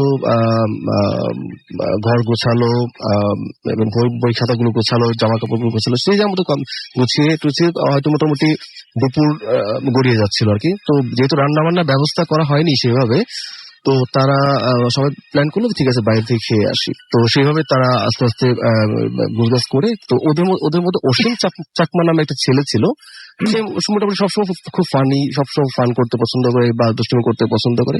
তো তাকে বললো যে তুই রুম টুম তালা দিয়ে আয়, আমরা নিচে নামছি। একটু নিচে নামতে হয় সিঁড়ি দিয়ে, একটু ছোট ছোট সিঁড়ি, মাটির সিঁড়ি মতো আছে, ওগুলো নিচে নামতে হয়। তো তারা নিচে নামা, নিচে গিয়ে 10 থেকে 15 মিনিট লাগে যেতে। সামনে একটা ছোট বাজারের মতো এখানে হোটেল আছে। তো তারা সেখানে গেল, হোটেলে গিয়ে খাওয়া দাওয়া করতে করতে হয় না যে ম্যানেজারের সাথে ইন্টিমেসি হয় যে কোথায় আসছেন, নতুন দেখলাম আপনারা কোথায় আসছেন। তো তারা বললো যে আমরা সামনে যে টিলা আছে ওই টিলাতে একটা বাড়ি আছে, ওই বাড়িতে ভাড়া আসছি, আজকে প্রথম উঠলাম, আমরা সবাই স্টুডেন্ট। তো ম্যানেজার বললো যে আপনারা বাড়ি খুঁজে পান নাই, এই বাড়িতে উঠলেন? তো এর মধ্যে একজন জিজ্ঞেস করলো কি কেন, কোনো প্রবলেম, চোর ডাকাতে কোনো ভয়? বললো যে চোর ডাকাত হলে তো ভাই ধরা যায়, কিন্তু অনেক কিছু আছে সেগুলো ধরা যায় না। এনিওয়ে সমস্যা হবে না, থাকেন, 4-5 জন আছেন, কিচ্ছু হবে না। তো একটা কথা দেখা যাচ্ছে, কেয়ারটেকার বললো 4-5 জন আছেন, কিচ্ছু হবে না। উনিও বললেন সেম কথা বললেন যে কিচ্ছু হবে না। তো খাওয়া দাওয়া শেষে তারা পৌঁছলো তাদের বাড়িতে। পৌঁছে গিয়ে দেখে তারা যেভাবে ঘরটা গোছানো ছিল, বই খাতা বা কাপড় চোপড় জিনিসপত্র যেভাবে ছিল আর কি গোছানো ছিল, ঠিক উল্টো ভাবে যা একদম নোংরা অবস্থায়, অগোছালো অবস্থায়, বই ছেঁড়ার মানে বই কেউ ছুঁড়ে ফেলে দিলে যেরকম হয়, বা তাদের হাড়ি পাতিল নিচে, ব্যাগ ট্যাগ অগোছালো, মনে হয় কিছু একটা হয়েছে, বাট কোনো মিসিং নাই, কোনো কিছু নাই যে কোনো কিছু চুরি হয়েছে, তা না। তো সবাই দোষ দিল যে নিশ্চয়ই অসীম চাকমার কথা, যে তুই নিশ্চয়ই কাজটা করেছিস, কারণ তুই এই কাজটা তুই ছাড়া কেউ করবে না। সে যতই বলে যে না ভাই আমি করি নাই, কিছু করি না, আমি জাস্ট তালা দিয়ে এসছি। তো যাই হোক দোষটা তার ঘাড়েই পড়লো, তো সেও কিছু এটা দিয়ে করলো না। তো সারাটা দিন তারা যখন গোছগাছ করছিল বা মোটামুটি খুব টায়ার্ড ছিল, যেহেতু তারা মোটামুটি দুপুরে খাওয়া দাওয়া শেষ, তো ওইভাবে আর কাজ টাজ না করে ঘুমিয়ে গেল, সবাই ঘুমিয়ে গেল। তো ওই ছেলে, যে চাকমা ছেলেটা, অসীম চাকমা, সেই মোটামুটি সজাগ ছিল, ওর একটা অ্যাসাইনমেন্ট জমা দিতে হবে, মোটামুটি কাজ নিয়ে ব্যস্ত ছিল। সে একটা কোনায় একটা ঘরে এসে তার স্টাডি করতে বসে গেল। তো সন্ধ্যা হই মোটামুটি ওরকম একটা টাইমে, তো সে স্পষ্ট শুনতে পেল যে তার পাশে যে বারান্দাটা পেছনে বারান্দার ব্যাকগ্রাউন্ডটা একটু, বারান্দার পেছনে আবার একটা বেশ জঙ্গলা টাইপের, প্লাস ছোট ছোট টিলার কয়েকটা আছে, বেশ ভালো টাইপ জঙ্গল, বড় ধরনের একটা জঙ্গল টাইপের। ওইখানে দেখলো যে একটা দৌড়ের একটা মানে কিছুটা দৌড়ে যাচ্ছে মনে হচ্ছে, বাট ছোট বাচ্চারা দৌড়ে গেলে যেরকম মনে হয় সেরকম একটা দৌড়ে যাচ্ছে, এরকম কিছু একটা। তো সে দরজাটা খুলে বললো ওকে, তাকিয়ে দেখে যে কেউ নাই, কিচ্ছু নাই। তো দরজাটা মোটামুটি আওয়াজ ছিল, মানে একটু ভেড়ানো ছিল। তো ভেতরে এসে সে আবার তার স্টাডি করতে বসলো। তখনও সন্ধ্যার আজান হয়নি বা ওই টাইমে আর কি, যে সন্ধ্যা হয়নি, আবার সেই দৌড়ের শব্দ, ধাপ ধাপ শব্দ। তো তো সে এবার করলো কি, যে ভেড়ানো দরজা থেকে হালকা করে তাকিয়ে দেখে দরজার বারান্দার কোনায় একটা 5-6 বছরের মেয়ে দাঁড়িয়ে আছে, অদ্ভুত ভাবে একটা মেয়ে। সবচেয়ে বড় অদ্ভুত ব্যাপার হচ্ছে যে ওই মেয়ের চুলগুলি ছিল এত লম্বা, পা অব্দি লম্বা চুল, বড় বড় চুল, এবং তার দিকে এমন ভাবে তাকিয়ে আছে যে মনে হচ্ছে রেগে আছে, আবার একটা মানে তার দিকে মানে একটা ওইরকম দৃষ্টি যে তার মানে এখানে তাকে সহ্য হচ্ছে না, এখানে আসা ঠিক হয় নাই। তো সে ভেতর থেকে বলে কে কে বলে দরজাটা আবার খুলে সে বারান্দায় বেরিয়ে আসলো। তো আশ্চর্য ব্যাপার হচ্ছে কেউ নেই, ঠিক এই মুহূর্তে কেউই নেই। তো ও যখন কে কে বললো বা শব্দ করলো, আশেপাশে যারা ছিল, ফ্রেন্ড যারা ছিল, সবাই মোটামুটি উঠে গেছে যে কি ব্যাপার, কি রে, কি হয়েছে তোর, এর মধ্যে আবার কি শুরু করলি। তো বললো যে দোস্ত এই ঘটনা, আমি তো দেখলাম একটা মেয়ে এত লম্বা লম্বা চুল একটা বারান্দায় কোনা দাঁড়িয়ে আছে, এই সেই। তো সে বললো যে সে ফ্রেন্ড চাপাবাজি করার জায়গা পাস না, এই ফালতু আলাপ, তুই আগেও এরকম করছিস, এই সেই, ব্যাপারটা গুরুত্ব দেয়নি। তো ওদের মাঝে একজন বড় ভাই ছিল, যিনি মোটামুটি টিম লিডার বলা যায়, বা মেসে হয় না যে একটা বড় ভাই থাকে যে ভাড়া সে করে, ওই টাইপের একজন ছিল। তো সে একটা একটা রুম সে একাই নিয়েছিল। সে একটু বলেছিল আমি কিছুদিন থাকবো একা, দেন এটাকে আস্তে আস্তে আমরা পরবর্তী সময় একসাথে করবো। তো সে যখন রাতে তখন বাজে রাত 9টা কি 9টা-10টা বাজে, তখন সে দাঁত ব্রাশ করতে করতে সে বারান্দায় যায়। বারান্দায় গিয়ে দাঁত ব্রাশ করে সে দাঁত ওইখান থেকে দাঁত ব্রাশ টাশ করে সে ঘরে আসে। ঘরে এসে মশারি টশারি খাটিয়ে মোটামুটি ঘুমানোর প্রস্তুতি নিবে। ঠিক এই মুহূর্তে ধাপ করে জানলাটা খুলে গেল। জানলা খোলার সাথে সাথেই বিকট পচা একটা গন্ধ, মানে এত দুর্গন্ধ যে কোত্থেকে আসবে। বাহির থেকে এমন না যে প্রচন্ড বাতাস ছিল বা বাহিরে আশেপাশে কিছু আছে যে মানে কিছু দুর্গন্ধ যেটা আসতে পারে সেই টাইপের না, অদ্ভুত টাইপের দুর্গন্ধ। তো জানলাটা সে ক্লোজ করে দিয়ে সে স্পষ্ট বুঝতে পারলো যে সে যখন বিছানায় গেল বা মশার নিচে গেল, সে স্পষ্ট বুঝতে পারলো যে কিছু একটা আছে ভেতরে, কিছু একটা ঘটছে, কিছু একটা মানে তার সামনে মুভমেন্ট হচ্ছে, কিছু একটা সে বুঝতে পারছে। তো সে আর ঘুমোতে যায়নি, চুপচাপ শুয়ে আছে, চুপচাপ জিনিসটা অবজার্ভ করতে চেষ্টা করছে ঘটনাটা কি, কেন এরকম হচ্ছে। তো এরকম অবজার্ভ করতে করতে প্রায় আধা ঘন্টা খানিক পরে সে বেরিয়ে আসলো। একটু বারান্দায় এসে চিন্তা করলো যে না, এভাবে হয় না, আমি তো মোটামুটি আলটিমেটলি সে এসে ভয়ই পাচ্ছিল ঘটনাটা কি, কারণ কেউ একটা সে বুঝতে পারছে কেউ একটা প্রেজেন্স কিছু একটা আছে।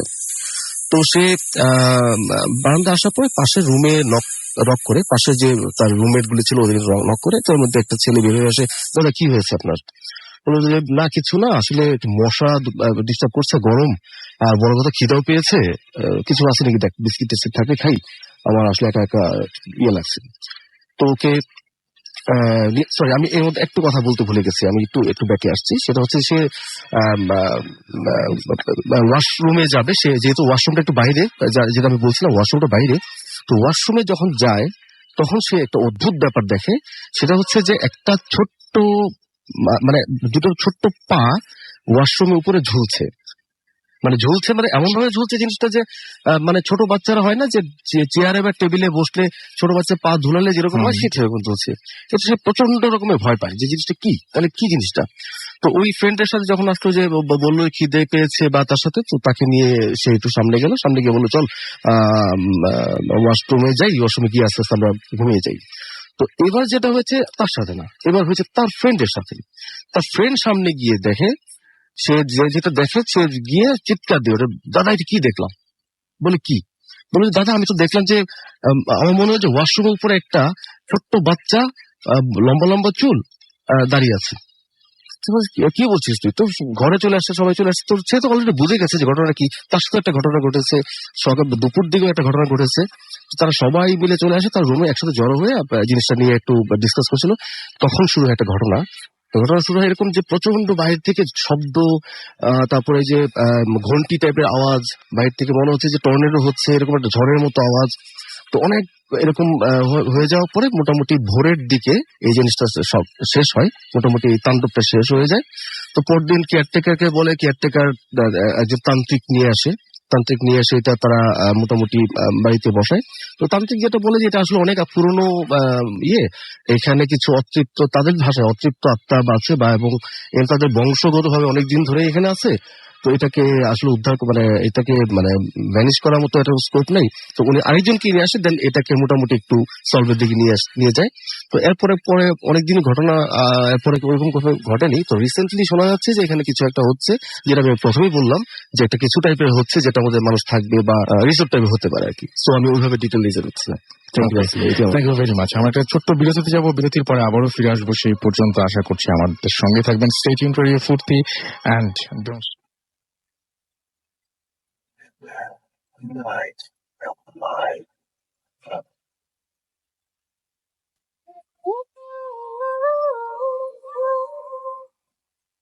Welcome back. শুনছেন সবসময় রেডিও ফুর্তি 8.0 FM। আমি রাস্তাল আছি, সাথে আমার সাথে রয়েছে মাসুম এবং আজকের অতিথিরা, এবং আপনাদের সবাইকে স্বাগত জানাচ্ছি ভূত এফএম এ। এবং দেখতে পাচ্ছি যে আপনারা অসংখ্য মানুষ যারা আমাদের সাথে আছেন, শুনছেন আমাদেরকে, এবং আপনারা লাইক দিচ্ছেন, কমেন্ট করছেন আমাদের পোস্ট গুলোতে। ফেসবুকে দুটো পোস্ট রয়েছে, www.facebook.com/radio.furti and www.facebook.com/bhutfm.russell।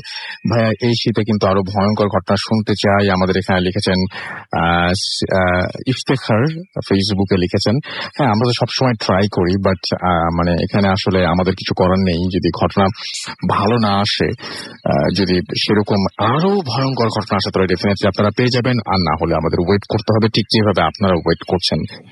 জোসেফ জাকুদ্দিন আমাদের SMS করেছেন এবং আমাদেরকে তিনি বলছেন যে গা ঝিমঝিম। আচ্ছা, যে রাসেল ভাই কি ফটো আপলোড দিয়েছেন, দেখলে গা ঝিমঝিম করে। ওকে, আমাদের যে ফুর্তি যে পেজটা আছে সেই পেজের ফটোর কথা তিনি বলছেন। এছাড়া আমি দেখতে পাচ্ছি আসমা আখতার চঞ্চল আমাদের সাথে রয়েছেন, দেখতে পাচ্ছি মোহাম্মদ হাফিজ জয়, শুভ সাহা, এছাড়াও তানভীর আমাদের সাথে রয়েছেন, SK হাসান, সৌরভ মুজাহিদ, তারপরে রয়েছেন দেখতে পাচ্ছি তারেক হাসান মনির, ইভান শাকিব, তানিয়া আখতার, তারেক হাসান, লতিকা, লতা, আশরাফ, আরাফাত বাপ্পি, নীল আকাশ। এছাড়াও আমাদের সাথে রয়েছেন রাজু, MD মাহবুব, MB পাভেল, প্রিন্স, আলভি, সঞ্জিদ, সানোয়ার সহ আরো অনেকে। আমাদের যে ভূত এফএম এর পেজ রয়েছে সেখানে দেখতে পাচ্ছি আমরা যে অনেকে লিখছেন আমাদেরকে এখানে, এবং এই মুহূর্তে আমাদের সাথে রয়েছেন দেখতে পাচ্ছি রহমান হাসান, এছাড়াও মারুফ গাজী আমাদের সাথে রয়েছেন দেখতে পাচ্ছি। এছাড়াও এই মুহূর্তে বাবু ইসলাম, তাছাড়াও জিলান হাসনাত, কিয়াস, এছাড়াও আমাদের সাথে রয়েছে দেখতে পাচ্ছি সাম্য, আমাদের সাথে আছেন ফয়সাল শেখ, মোহাম্মদ আশরাফুল আলম, সুলতান, এছাড়াও সুলতান, তারপরে রয়েছেন দেখতে পাচ্ছি সুজন, এছাড়াও আমাদের সাথে রয়েছেন দেখতে পাচ্ছি শাহেদ, আছেন প্রিন্স, আছেন আরো অনেকেই। আমরা চলে যাব একটা ঘটনায়, যে ঘটনাটি আমাদের ইমেল করে পাঠিয়েছেন একজন, আমরা সেটা পড়ে শোনাতে চাই আপনাদের কাছে। আর সেটি হচ্ছে, হ্যালো রাসেল ভাই, আমি সৌদি আরব থেকে ইদানিং গল্পগুলো কেমন যেন হয়ে যাচ্ছে, কেমন যেন জমছে না। ফার্স্ট অফ অল, এগুলো কোনো গল্প না, এগুলো প্রত্যেকটাই ঘটনা। এবং তারপরে তিনি লিখেছেন যে আমি সবসময় অনুষ্ঠান শুনি, থ্যাংক ইউ ভেরি মাচ আমাদের অনুষ্ঠান শোনার জন্য। যাই হোক, কণ্ঠ ভালো না, তাছাড়া আমি খুব দ্রুত কথা বলি, আমি বললে অনেকেই বুঝবে না, তাই আমি চাই আমার হয়ে আপনি পড়ে শোনান। তারপরে তিনি একটা ঘটনা পাঠিয়েছেন, এবং জমছে না বলেই তিনি যেহেতু ঘটনা পাঠিয়েছেন, আশা করছি তার ঘটনা অনেক ভালো হবে। সো ঘটনাটা আমি পড়ব।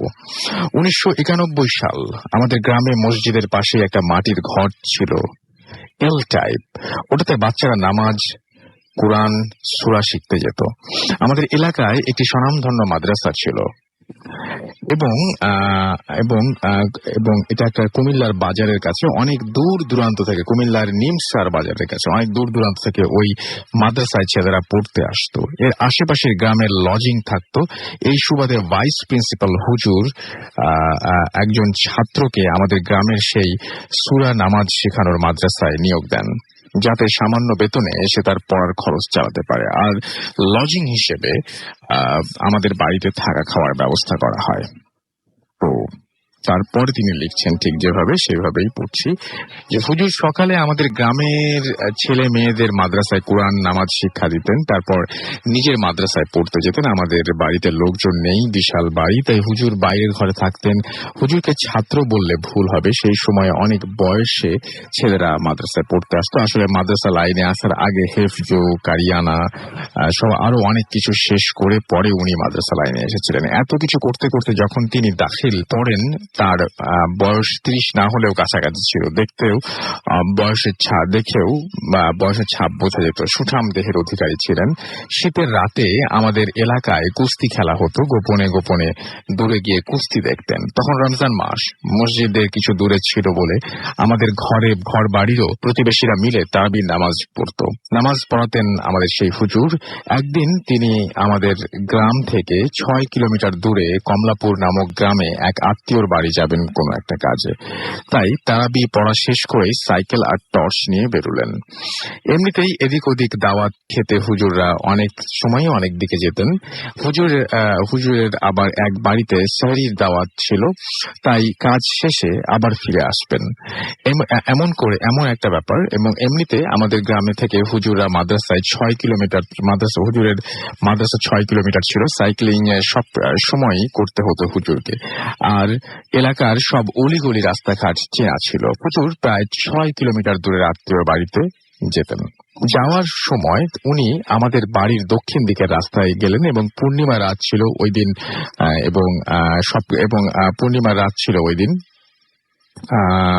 এবং আমি আবার একটু পড়ার চেষ্টা করছি, জিনিসটা হারিয়ে গেল আমার কাছে এই মুহূর্তে। আচ্ছা, তিনি যেটা লিখছেন আমরা দেখতে পাচ্ছি যে, সেকেন্ড আমি একটু বের করে নিই। আবার দেখে পড়ছিলাম, হঠাৎ করেই জিনিসটা সরে গেছে। তো যাই হোক, তিনি বলছেন যে তখন রমজান মাস এবং তিনি তারাবির নামাজ পড়তেন। তো আমরা সেই হুজুর টর্চ নিয়ে বেরোলেন এমনি। আচ্ছা, যাই হোক, যাওয়ার সময় উনি আমাদের বাড়ির দক্ষিণ দিকে রাস্তা দিয়ে গেলেন। পূর্ণিমা রাত ছিল, ওই রাস্তা ছিল শুনশান, চারপাশে কোনো বাড়ি ঘর নেই। রাতে ওই রাস্তায় কেউ চলাফেরা করতো না, ডাকাতি হতো বলে। যাই হোক, হুজুরের ভাষ্য মতে তিনি 11:30টার সময় আত্মীয়ের বাড়িতে পৌঁছেছিলেন। যাওয়ার সময় ওই একই গ্রামের কিছু আগে বাজারের দোকানগুলো খোলা ছিল দেখেছিলেন। ওখানে কাজ শেষে তাকে থাকতে বলা হয়েছিল, কিন্তু সেহরির দাওয়াত ছিল বলে উনি ঠিক 12:30টায় ওখান থেকে রওনা দেন। আসার সময় দেখেন বাজারের দোকানগুলো বন্ধ হয়ে গেছে। একটু পরে ওনার সাইকেলটা রাস্তা থেকে কিছুটা ছিটকে একটু সাইডে সরে যায়। উনি নেমে দেখেন একটা পানির ড্রেনে পড়েছে চাকা। উনি ওখান থেকে সরিয়ে আবার সাইকেলটা উঠালেন, কিন্তু সাইকেল খুবই ভারী। হুজুর ভাবলেন ড্রেনে পড়ে হয়তো চাকা বাঁকা হয়ে গেছে, তাই এমন নেমে চাকা ঘোরালেন, কিন্তু না, চাকার কিছুর সাথেই বাজছে না। তার হাতের টর্চটাও জ্বলছে না। ভাবলেন ব্যাটারি শেষ, কিন্তু বাজারের দোকানগুলো তো বন্ধ। অন্য কিছু ভাবেননি। তবে আসার সময় রাস্তা দিয়ে এসেছিলেন, এটা দিয়ে না এসে আবার অন্য রাস্তা দিয়ে যাবেন ঠিক করলেন। ভাবলেন আসার সময় চারিদিকে মানুষজন ছিল, এখানে কেউ নেই, শুনশান রাস্তা, হয়তো ডাকাতি হতে পারে। হুজুর বাড়িঘর আশেপাশে সেই রাস্তাটি বেছে নিলেন। বাড়িঘর কোথাও কোথাও রাস্তার পাশেই ছিল, আবার কিছু কিছু পথ ফাঁকাও ছিল। হুজুর তখন এত সব ভাবেননি। সাইকেল নিয়ে কিছু দূর আসার পরে তার আবার হালকা মনে হলো, চলছে ভালোই, টর্চ জ্বলছে। আর একটু আসার পরই একটা মসজিদের পাশে একটা লাশের খাট দেখতে পেলেন। সেই লাশটা কাপড় দিয়ে ঢাকা, 4 জন দাড়িওয়ালা লোক সেখানে দাঁড়িয়ে আছেন। তিনি এরকমই একটা দৃশ্য দেখলেন এবং হুজুর ভাবলেন যে এত রাত্রে কে হয়তো মারা গেছে, হয়তো কেউ। এবং কিন্তু জানাজায় মাত্র 4 জন কেন? জানাজায় উনি সাইকেল থেকে নেমে সালাম দিয়ে আসতে চাইলেন। তখনই ওই লোকগুলো ভারী কণ্ঠে বলল, দাঁড়াও, জানাজা পড়িয়ে যাও। মসজিদটি ছিল রাস্তার পাশে, ওখানে কোনো বাড়িঘর না থাকায় কিছুটা দূরে বাড়িঘর ছিল। হুজুর প্রথমে সন্দেহ করলেন যে জানাজার কোনো লোক নেই, মাত্র 4 জন, আর জানাজা পড়তে বলা হচ্ছে কেন। হঠাৎ খেয়াল হলো জানাজা পড়াতে বলা মানে অনেক সময় অনেক ঝামেলায় পড়ে যাওয়া। অনেক সময় এরকম হয় যে নিজের জানাজা পড়ে ফেলা, অর্থাৎ মৃত্যু নিশ্চিত, এরকম অনেক কিছু তার মাথায় আসছিল। কখনো কখনো কোনো মুসলিম জিন কোনো মুসলিমকে কোনো কারণে হত্যা করলে নাকি জানাজা পড়ে, এমন তিনি শুনেছিলেন কোথাও। আর তখনই তিনি বুঝে ফেললেন তিনি বিপদে পড়েছেন। এরা সাধারণ মানুষ না। উনি চলে যেতে চাইলেন, কিন্তু সাইকেল কেউ ধরে আছে। এমন সময় হতে পারে কোনো বাড়ি থেকে কোনো মানুষের আওয়াজ এলো, লোকগুলো সঙ্গে সঙ্গে ভ্যানিশ হয়ে গেল। কিন্তু ওর কথা বলছে ওরা। হুজুর বুদ্ধি করে বললেন, আমার উজু নেই, আমি জানাজা পড়াতে পারবো না। ওরা বলল, ওই যে পুকুর, ওটাতে উঁচু করো। তো তিনি যেটা করলেন যে হুজুর ভয় পেলেন পুকুরে নামলে যদি পানিতে চুবিয়ে মারে, তাই তিনি বললেন যে আমি পারবো না জানাজা পড়াতে। মনে হলো ওরা খেপে গেল এবং তারা রাগী কণ্ঠে বলল যে জানাজা না পড়ায় তাই সে হুজুর যেতে পারবেন না। এবং হুজুর তখন চিৎকার দেওয়া শুরু করেন এবং তিনি ভাবলেন যে এত জোরে চিৎকার করলে হয়তো আশেপাশের মানুষ শুনতে পাবে, কিন্তু কেউ এলো না। এবং তিনি চিৎকার করে করে যে কথাগুলো বলছেন যে আমার ওযু নেই বা এই টাইপের কথাগুলো চিৎকার করে করে বলতে শুরু করেন। এবার ওরা বলল যে এবং তিনি দেখলেন যে ঠিক ওই মুহূর্তে তিনি দেখলেন যে তার হাতের টর্চটাও জ্বলছে না। এবং তিনি এবার যেটা করলেন সেটা হচ্ছে যে এবার তাকে বলল যে কি ভুল করেছিস বলবো না, যা ছেড়ে দিলাম, পেছনের দিকে তাকাবি না, সোজা চলে যা। অর্থাৎ হুজুর কোনো ভুল করেছিলেন এটা হুজুর এই মুহূর্তে তিনি বুঝতে পারলেন। হুজুর না তাকিয়ে সোজা সামনের দিকে সাইকেল চালাতে লাগলেন। সাইকেল ও টর্চ সবকিছু জ্বলছে এবং মনে মনে দোয়া দুরুদ পড়তে পড়তে তিনি যেতে লাগলেন। ঘড়িতে সময় দেখতে 2:02। এবার উনি একটা ফাঁকা জায়গায় এলেন। আশেপাশে বাড়ি নেই, দূরে বাড়ি ঘর আছে, একটা লাশ পড়ে আছে আবারও কাফনে ঢাকা। রাস্তাটি কাবিলা কালীর বাজারের রাস্তা, উত্তর দক্ষিণ, আর লাশ পুরো রাস্তা জুড়ে পূর্ব পশ্চিমে পড়ে আছে। উনি বুঝলেন যে তারা পিছু ছাড়েনি এবং তখন মিথ্যে বলে এখানে এনেছে এবং ওখানে বাড়িঘর ছিল। এখন কোনো মানুষজন নেই, তাই ওকে ছেড়ে দেয়া হয়েছিল এবং ওখানে মানুষজন আছে বলে ছেড়ে দেওয়া হয়েছে। এখন নতুন করে আবার ধরা হয়ে, এবার নতুন করে তাকে আবারও বিপদে ফেলার চেষ্টা করা হচ্ছে। এবং তিনি যেটা করলেন, তিনি একবার ডানে গিয়ে আবার বামে গেলেন এবং কিন্তু কাউকে কোথাও দেখতে পেলেন না। এবং লাশটি অটোমেটিক, যখনই তিনি যেদিকে যাচ্ছেন লাশটি অটোমেটিক ঘুরে তার সাইকেলের সামনে এসে যায়। এবার উনি রাস্তা থেকে নেমে ক্ষেতের দিকে যেতে চাইলেন এবং তাকে দেখলেন যে ওখানেও আরো লাশ, আরো অনেক লাশ। দূরের বাড়ি থেকে বাচ্চাদের হই হুল্লোড়ের আওয়াজ ভেসে আসছে, বাড়ির মহিলারা সেহরির জন্য রান্না করছেন, সবই বুঝতে পারছেন, চারিদিকে কোলাহল রয়েছে। বাট তার সামনে এগুলো ঘটছে, কারো কোনো খেয়াল নেই যে এখানে এত কিছু ঘটছে। এবং তিনি তখন জানতে চাইলেন আমার কি দোষ, আপনারা কেন এমন করছেন। ভাবলেন যে তার আওয়াজ পেয়ে কেউ হয়তো এগিয়ে আসবে, কিন্তু না, কেউ এগিয়ে আসছে না। এবং তাকে এক সময় তাকে টেনে হিঁচড়ে ওই বাড়ি পর্যন্ত তিনি ভাবলেন যদি যাওয়া যায় তাহলে খুব ভালো হয়, কিন্তু না, উনি দোয়া দুরুদ পড়ছেন, শরীর বন্ধ, তাহলেও তবু কেন এরকম হচ্ছে তিনি বুঝতে পারছেন না। অবশ্যই কোনো কোল কিনারা না পেয়ে লাশের ওপর দিয়ে তিনি সাইকেলের প্রথম চাকাটি তুলে দিলেন। সাথে সাথেই তাকে ধাক্কা মেরে রাস্তা থেকে খেতে ফেলে দেওয়া হলো এবং সাইকেল গিয়ে পড়লো তার উপর এবং লাশটাও। উনি ভাবলেন যদি তার উপরে সাইকেলও পড়ে তাহলে তাহলে সাইকেলের হয়তো আঘাত পেতে পারে। তো বুদ্ধি করে তিনি সাইকেলটা সরিয়ে লাশটা বুকের উপরে নিলেন এবং ওই সময় ভেসে উঠলো, মা বোনেরা উঠুন, এখন সময় 2:30, সেহরির সময় হয়ে গেছে। এই সমস্ত সবকিছু তার কানে আসছিল এবং আওয়াজ আসছিল চট্টগ্রাম সড়ক থেকে। এবং রোজার সময় রিকশায় করে 2টো থেকে 4টা পর্যন্ত মাইকিং করে মানুষকে ডাকা হয়। হুজুর দেখলেন যে লাশ নেই, সবকিছু উধাও, রিকশা আসছে এবং টর্চ আবারও জ্বলছে না দেখে ওটাকে সাইকেলের রডের সাথে আছাড় মারলেন কয়েকবার, ওটা বাঁকা হয়ে গেল। পূর্ণিমার রাত, সব দেখা যায়, লাইটের দরকার হয় না, খুব কষ্টে লাইট টেনে তিনি সামনের দিকে এগোচ্ছেন, টার্গেট কোন রকমে পৌঁছে যাওয়া এবং কোনো একটা বাড়িতে ঢুকে পড়া, যেখানে মাইকিং হচ্ছে সেখানে চলে যাওয়া। উনি ওই দিকে যাওয়া শুরু করলেন আর তখনই আওয়াজ হলো, ওই পথে যেতে পারবি না। ওখানে ধান ক্ষেতের মাঠের ভিতর দিয়ে আরেকটি শর্টকাট ছিল, যে রাস্তাটি মানুষ বেশি পথ না ঘুরে দিনের বেলায় এখান দিয়ে চলাফেরা করত। ওইদিকে কোনো বাড়িঘর নেই। হুজুর ওই পথে তিনি বলেন যে এই পথে আমি চিনি না। তখনই আবার কণ্ঠ বলল যে তিনি আবারও তাকে সাবধান করে যে না, এই পথে যেতে হবে। তাকে ধাক্কা মেরে রাস্তায় নামিয়ে দিল। সাইকেল ভারী টেনে টেনেই উনি চলতে লাগলেন। আধা কিলোমিটার রাস্তা, এই পথ পেরুলেই একটা গ্রাম এবং সেটাই আমাদের গ্রাম। উনি অনেকটা আসতেই আবছা দেখলেন 2টি রিক্সা যাচ্ছে প্রধান রাস্তা দিয়ে। এই সময় আলু নিয়ে কোল্ড স্টোরে রিক্সা যায় এবং খুব ভিড় হয় বলেই অনেক আগে থেকে সিরিয়াল নিতে হয়। একজন রিক্সা চালক গুনগুন করে গান গাইছিলেন, আরেকজন হাসাহাসি করছিলেন। আওয়াজ শুনে রিক্সা চালকদের হুজুর চিনতে পারলেন আমাদের পাশের বাড়ির উনি খুব চেষ্টা করলেন তাদের কাছে যাওয়ার, কিন্তু সাইকেল টেনে কোনোভাবেই তিনি তাদের কাছে পৌঁছাতে পারলেন না। এবং উনি ডেকেছিলেন রিক্সা চালকদের, কিন্তু ওরা চলে গেল, কোনো কিছু শুনতে পেল না তারা। বড় রাস্তায় উঠতেই শুরু হলো ভিন্ন খেলা। মাথার ওপর দিয়ে বড় বড় আগুনের গোলা এদিক ওদিক যাওয়া শুরু করলো। টর্চ জ্বলছে এখন, কিন্তু আগুনের গোলা উঠছে। আল্লাহকে ডাকতে লাগলেন তিনি। আর বেশি দূর নয়, 2-3 মিনিট পরে লোকারণ্য, আমাদের গ্রাম। উনি দেখলেন সাইকেল ফ্রি, এখন চলছে ভালোই। দোয়া দুরুদ পড়তে পড়তে তিনি চলে এলেন আমাদের গ্রামে। পাশের বাড়ির মানুষগুলো তখন কথা শুনছেন, তারা সবাই সেহরি খাচ্ছে, বোঝাচ্ছেন আর ভয় নেই, রাস্তার পাশেই বাড়ি ঘর, সব মানুষ এখন জেগে আছে। আমাদের বাড়ির পাশেই সেই মাদ্রাসার ভাইস প্রিন্সিপাল হুজুরের বাড়ি, আর মসজিদের পূর্ব পাশেই এলো এল টাইপ মাটির তৈরি বাচ্চাদের সকালবেলার মাদ্রাসা, যেখানে হুজুর পড়ান। মূলত ভাইস প্রিন্সিপাল হুজুরের বাড়িতেই সেহরির দাওয়াত ছিল তার, এবং তিনি ভাবলেন যে এখন তিনি ভাবলেন যে খাওয়া হবে, আগে বড় হুজুরের কাছে যেতে হবে অন্তত। কিন্তু মাদ্রাসার আগেই দেখলেন যে পুরো রাস্তা বন্ধ। আবারও খটকা লাগলো, উনি কি ভুল কোনো পথে এসেছেন? এত রাতে কয়েক ঘন্টা ব্যবধানে এখানে দেয়াল হবে কিভাবে? এবং এখানে দেয়াল ছিল না, এবং তিনি পরখ করার জন্য দেয়ালটা ধাক্কা দিলেন, ভাবলেন যে হয়তো জিনের কারসাজি।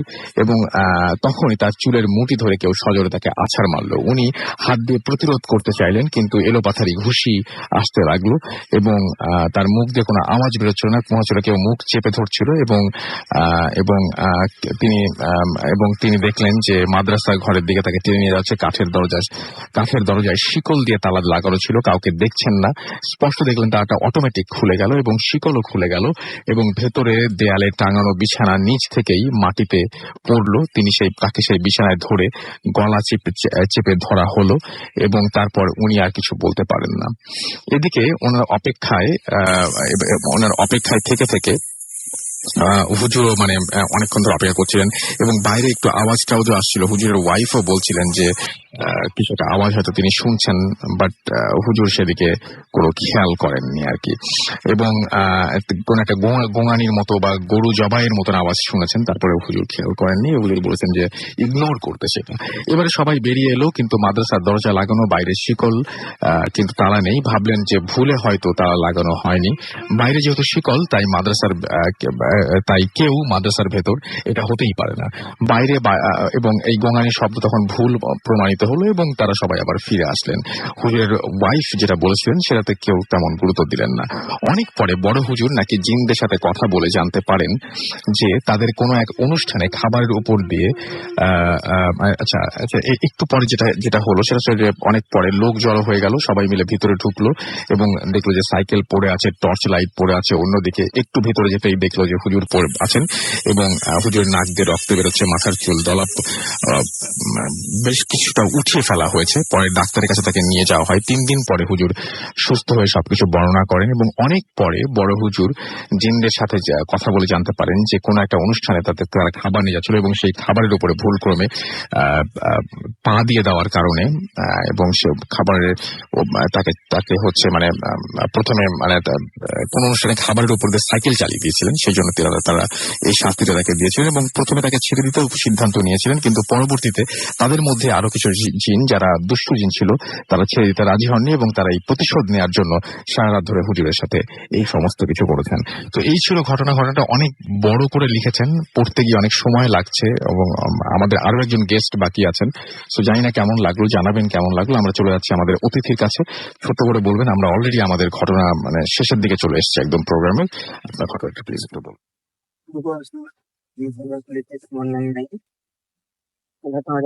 ঘটনা তখন 2012 শেষ ডিসেম্বরের দিকে। তো আমি খাগড়াছড়ি শহরে যে কোনো একটা হোস্টেলে থেকে লেখাপড়া করতাম। তো আমাদের বার্ষিক পরীক্ষা শেষ, এরপরের দিনই শিক্ষা সফর, তাই আমি আর বাড়িতে যাওয়া হয় নাই। তো যারা যারা শিক্ষা সফর যাবে সব ফ্রেন্ড চলে আসছে। সকালে তো 6টা বাজে গাড়ি রওনা দিবে। তো দেন আমার একটা ফ্রেন্ড ছিল, ওই আমাদের এক ক্লাস জুনিয়র একটা মেয়েরে ভালো লাগতো, তো প্রপোজ করছিল। তো দেন হয় নাই, আরেকটা ছেলের সাথে তার রিলেশন ছিল নাকি, তো সে আর এটাতে আর সামনে যায় না। তো আমাদের পরীক্ষার সময় আমার ফ্রেন্ড শুনতে পারলো যে তার নাকি রিলেশন, ওদের সাথে ব্রেকআপ হয়েছে। তো ওই মেয়েটা আমার ফ্রেন্ডে বললো। তো আর সে আর বলে নাই যে রিলেশন তো করছে, এখন আর সম্ভব না। তো যেদিন শিক্ষা সফর সেদিন মেয়েটা আমাদের এলাকা থেকে চলে যাবে। তো আমার ফ্রেন্ড বলল যে দোস্ত কালকে তো চলে যাবে, চল একটু দেখে আসি। তো মেয়েটার বাড়ি একটু মানে আউটসাইডে। তো সেখানে তারা গেল। সেখানে গেলাম আমরা 4 জন, আচ্ছা। ওর সহ আমরা 4 জন। তো তখন বাজে 10:15 কি 20। তো যাওয়ার পরে আমরা একটা বড় বট গাছ আছে, ওইটার এক পাশে বসে আছি। তো কেউ তার মানে কারোর সাথে তো কারোর কন্ট্যাক্ট নাই যে ও আসবে, দেখা করবে, কাল সকালে চলে যাবে। তো আমরা 4 জন বসে আছি। তো বট গাছটা অনেক বড়, এর অপর সাইডে একজন মানে মেয়ের কান্না, ওই মেয়েটারই কণ্ঠ তো আমরা চিনি, ওই মেয়েটারই কান্না শোনা যাচ্ছে, মুখে হাত চেপা ধরে মুখে। তো আমরা একে অপরকে জিজ্ঞাসা করলাম যে কি রে, কান্নার কণ্ঠ কি শুনতে পাচ্ছিস? হ্যাঁ, সবাই শুনতে পাচ্ছে। তো আমরা ভাবলাম যে এখানে কোনো একটা প্রবলেম আছে। তারপরে যেহেতু 4 জনের শুনছি, 4 জন আছি, তো গাছের ওপাশে গেলাম। তো মুখটা নিচের দিকে, হাত মুখে চাপা ধরা, তো চেহারা স্পষ্ট শোনা, বাট বুঝতে পারছি ওই মেয়েটা আমার ফ্রেন্ড, যে মেয়েটারে মানে লাভ করতো আর কি। তো আমরা ওই ফ্রেন্ডের বলছি যে এখানে একটা প্রবলেম আছে, এত রাতে এখানে তো তার আসার কোনোই কথা না, রাত এখন বাজে প্রায় 11:30। বললাম চলে যাই, কোন আসতেও তো পারে। তো ওরে তো আর আনা সম্ভব না। তো আমরা দাঁড়াইলাম। তো মেয়েটা নিচের দিকে তাকে বলতেছে যে তুমি আমার ফিরাই দিও না, আমি ওর থেকে অনেক কষ্ট পেয়েছি, তুমি আমার ফিরাই দিও না। পরে কি হলো? তো ও বলতেছে যে এটা সম্ভব না, যে তুমি ফার্স্ট রিলেশন করছো আমার। ঠিক আছে, সেটা বুঝলাম, তারপরে কি হলো? তো দেন আমাদের দিকে তাকাইলো, নিচের দিকে তাকানো ছিল, আমার দিকে তাকানোর পরে তেমন কিছু হয় না, উঠে দাঁড়ানোর পরে কয়েক পা পিছিয়ে গেল। হঠাৎের মধ্যে মানে চুল টুল এলোমেলো, বাতাস, হালকা বাতাস, অনেকটা লম্বা হয়ে গেল। তো আপনাদের চোখের সামনে লম্বা হয়ে আমাদের গেছে? চোখের সামনে, চোখ মুখ লাল, চুলগুলো অনেক আওলা ঝাওলা, এরকম অনেক তারপরে? লম্বা হয়ে গেল। তখন আপনারা কি করলেন? ও আমাদেরকে মানে পিছনে করে সামনের দিকে হেঁটে চলে যাচ্ছে। তো অনেকটা যাওয়ার পর আমরা তারা দেখতে পাচ্ছি, আমরা জায়গাতে দাঁড়িয়ে আছি। তো আমরা তখন মানে ফিল করতেছি পিছন থেকে আমাদেরকে ও পিছন থেকে আসতেছে, আমরা এটা ফিল করতেছি। তো আমরা 4 জন কি করি, মানে তাড়াতাড়ি হাঁটতেছি না দৌড়াইতেছি, আমরা সঠিক বলতে পারতেছি না। তো গ্রাম এলাকাতে যে কুয়া থাকে, বিভিন্ন কুয়া, ছোটখাটো একটা কুয়া, তো আমরা দৌড়াইতে ওইখানে মানে পড়ে যায় আর কি। তো আমরা চাইলে তখন উঠতে পারতাম, বাট উঠি নাই, যে ব্যাপারটা তো একটু এখানে অন্যরকম, তাই উঠি নাই। তো একটু পরে আমরা উঠলাম, ওঠার পরে কিছুই নাই, তো যে যার মতো চলে গেলাম। রাতে আর কারো তো ঘুম নাই, তো এই ব্যাপারে কারোর সাথে কোনো কথা হয় নাই। তো এরপর দিন শিক্ষা সফর, 3 দিন শিক্ষা সফর এসে যায়, যার মতো বাড়িতে চলে গেলাম। তো ওইখানে আমাদেরটা শেষ। তারপরে শুরু আমার যে ফ্রেন্ডটা, ও যখন রাতে ঘুমাইতো, তো মানে রাতে ও মানে ফ্লোরে কেউ বৈশা মাথাটা ওর পায়ের দিকে দিয়া কান্না করতো। তারপরে ওর মাথায় চুলে হাত বুলাই দিতে, ওই মেয়েটার কণ্ঠে বলতো যে তুমি পারলা এটা করতে, তুমি Okay, পারলা। বুঝতে পেরেছি। থ্যাংক ইউ ভেরি মাচ আপনার ঘটনার জন্য, এবং আপনার ঘটনা আমি বুঝতে পেরেছি, কিন্তু আপনি চোখের সামনে দেখেছেন এই ঘটনা। ওই স্পটে যেটা সেটা শোকের সামনে, এরপরেরটা আমাদের কোনো problem okay, thank you very much. আমাদের হাতে আর সময় নেই, আমরা কথা বলবো আবার আগামী সপ্তাহে। তবে একটা জিনিস আমি বলে রাখি যে আমাদের কিন্তু নেক্সট এপিসোডটা ইচ্ছা আছে আপনাদের অডিও ক্লিপ দিয়ে করা, সেটা মাথায় রাখবেন। আমাদের অ্যাড্রেস হচ্ছে bhutfm@radiofurti.fm, স্পেলিংটি বলে দিচ্ছি BHWTFM@radioFORTI.fm। আপনার নাম, ঠিকানা এবং ফোন নাম্বার সহ আপনার জীবনে ঘটে যাওয়া সেরা ঘটনা লিখে পাঠিয়ে দিন আমাদের কাছে, অথবা অডিও ক্লিপ পাঠিয়ে দিন আমাদের কাছে। কথা হবে আবারও আগামী সপ্তাহে। সেই পর্যন্ত সবাই ভালো থাকবেন, সুস্থ থাকবেন, মোস্ট ইম্পর্টেন্টলি ফুর্তিতে থাকবেন। আজকের মতো এখানেই শেষ করছি, টাটা।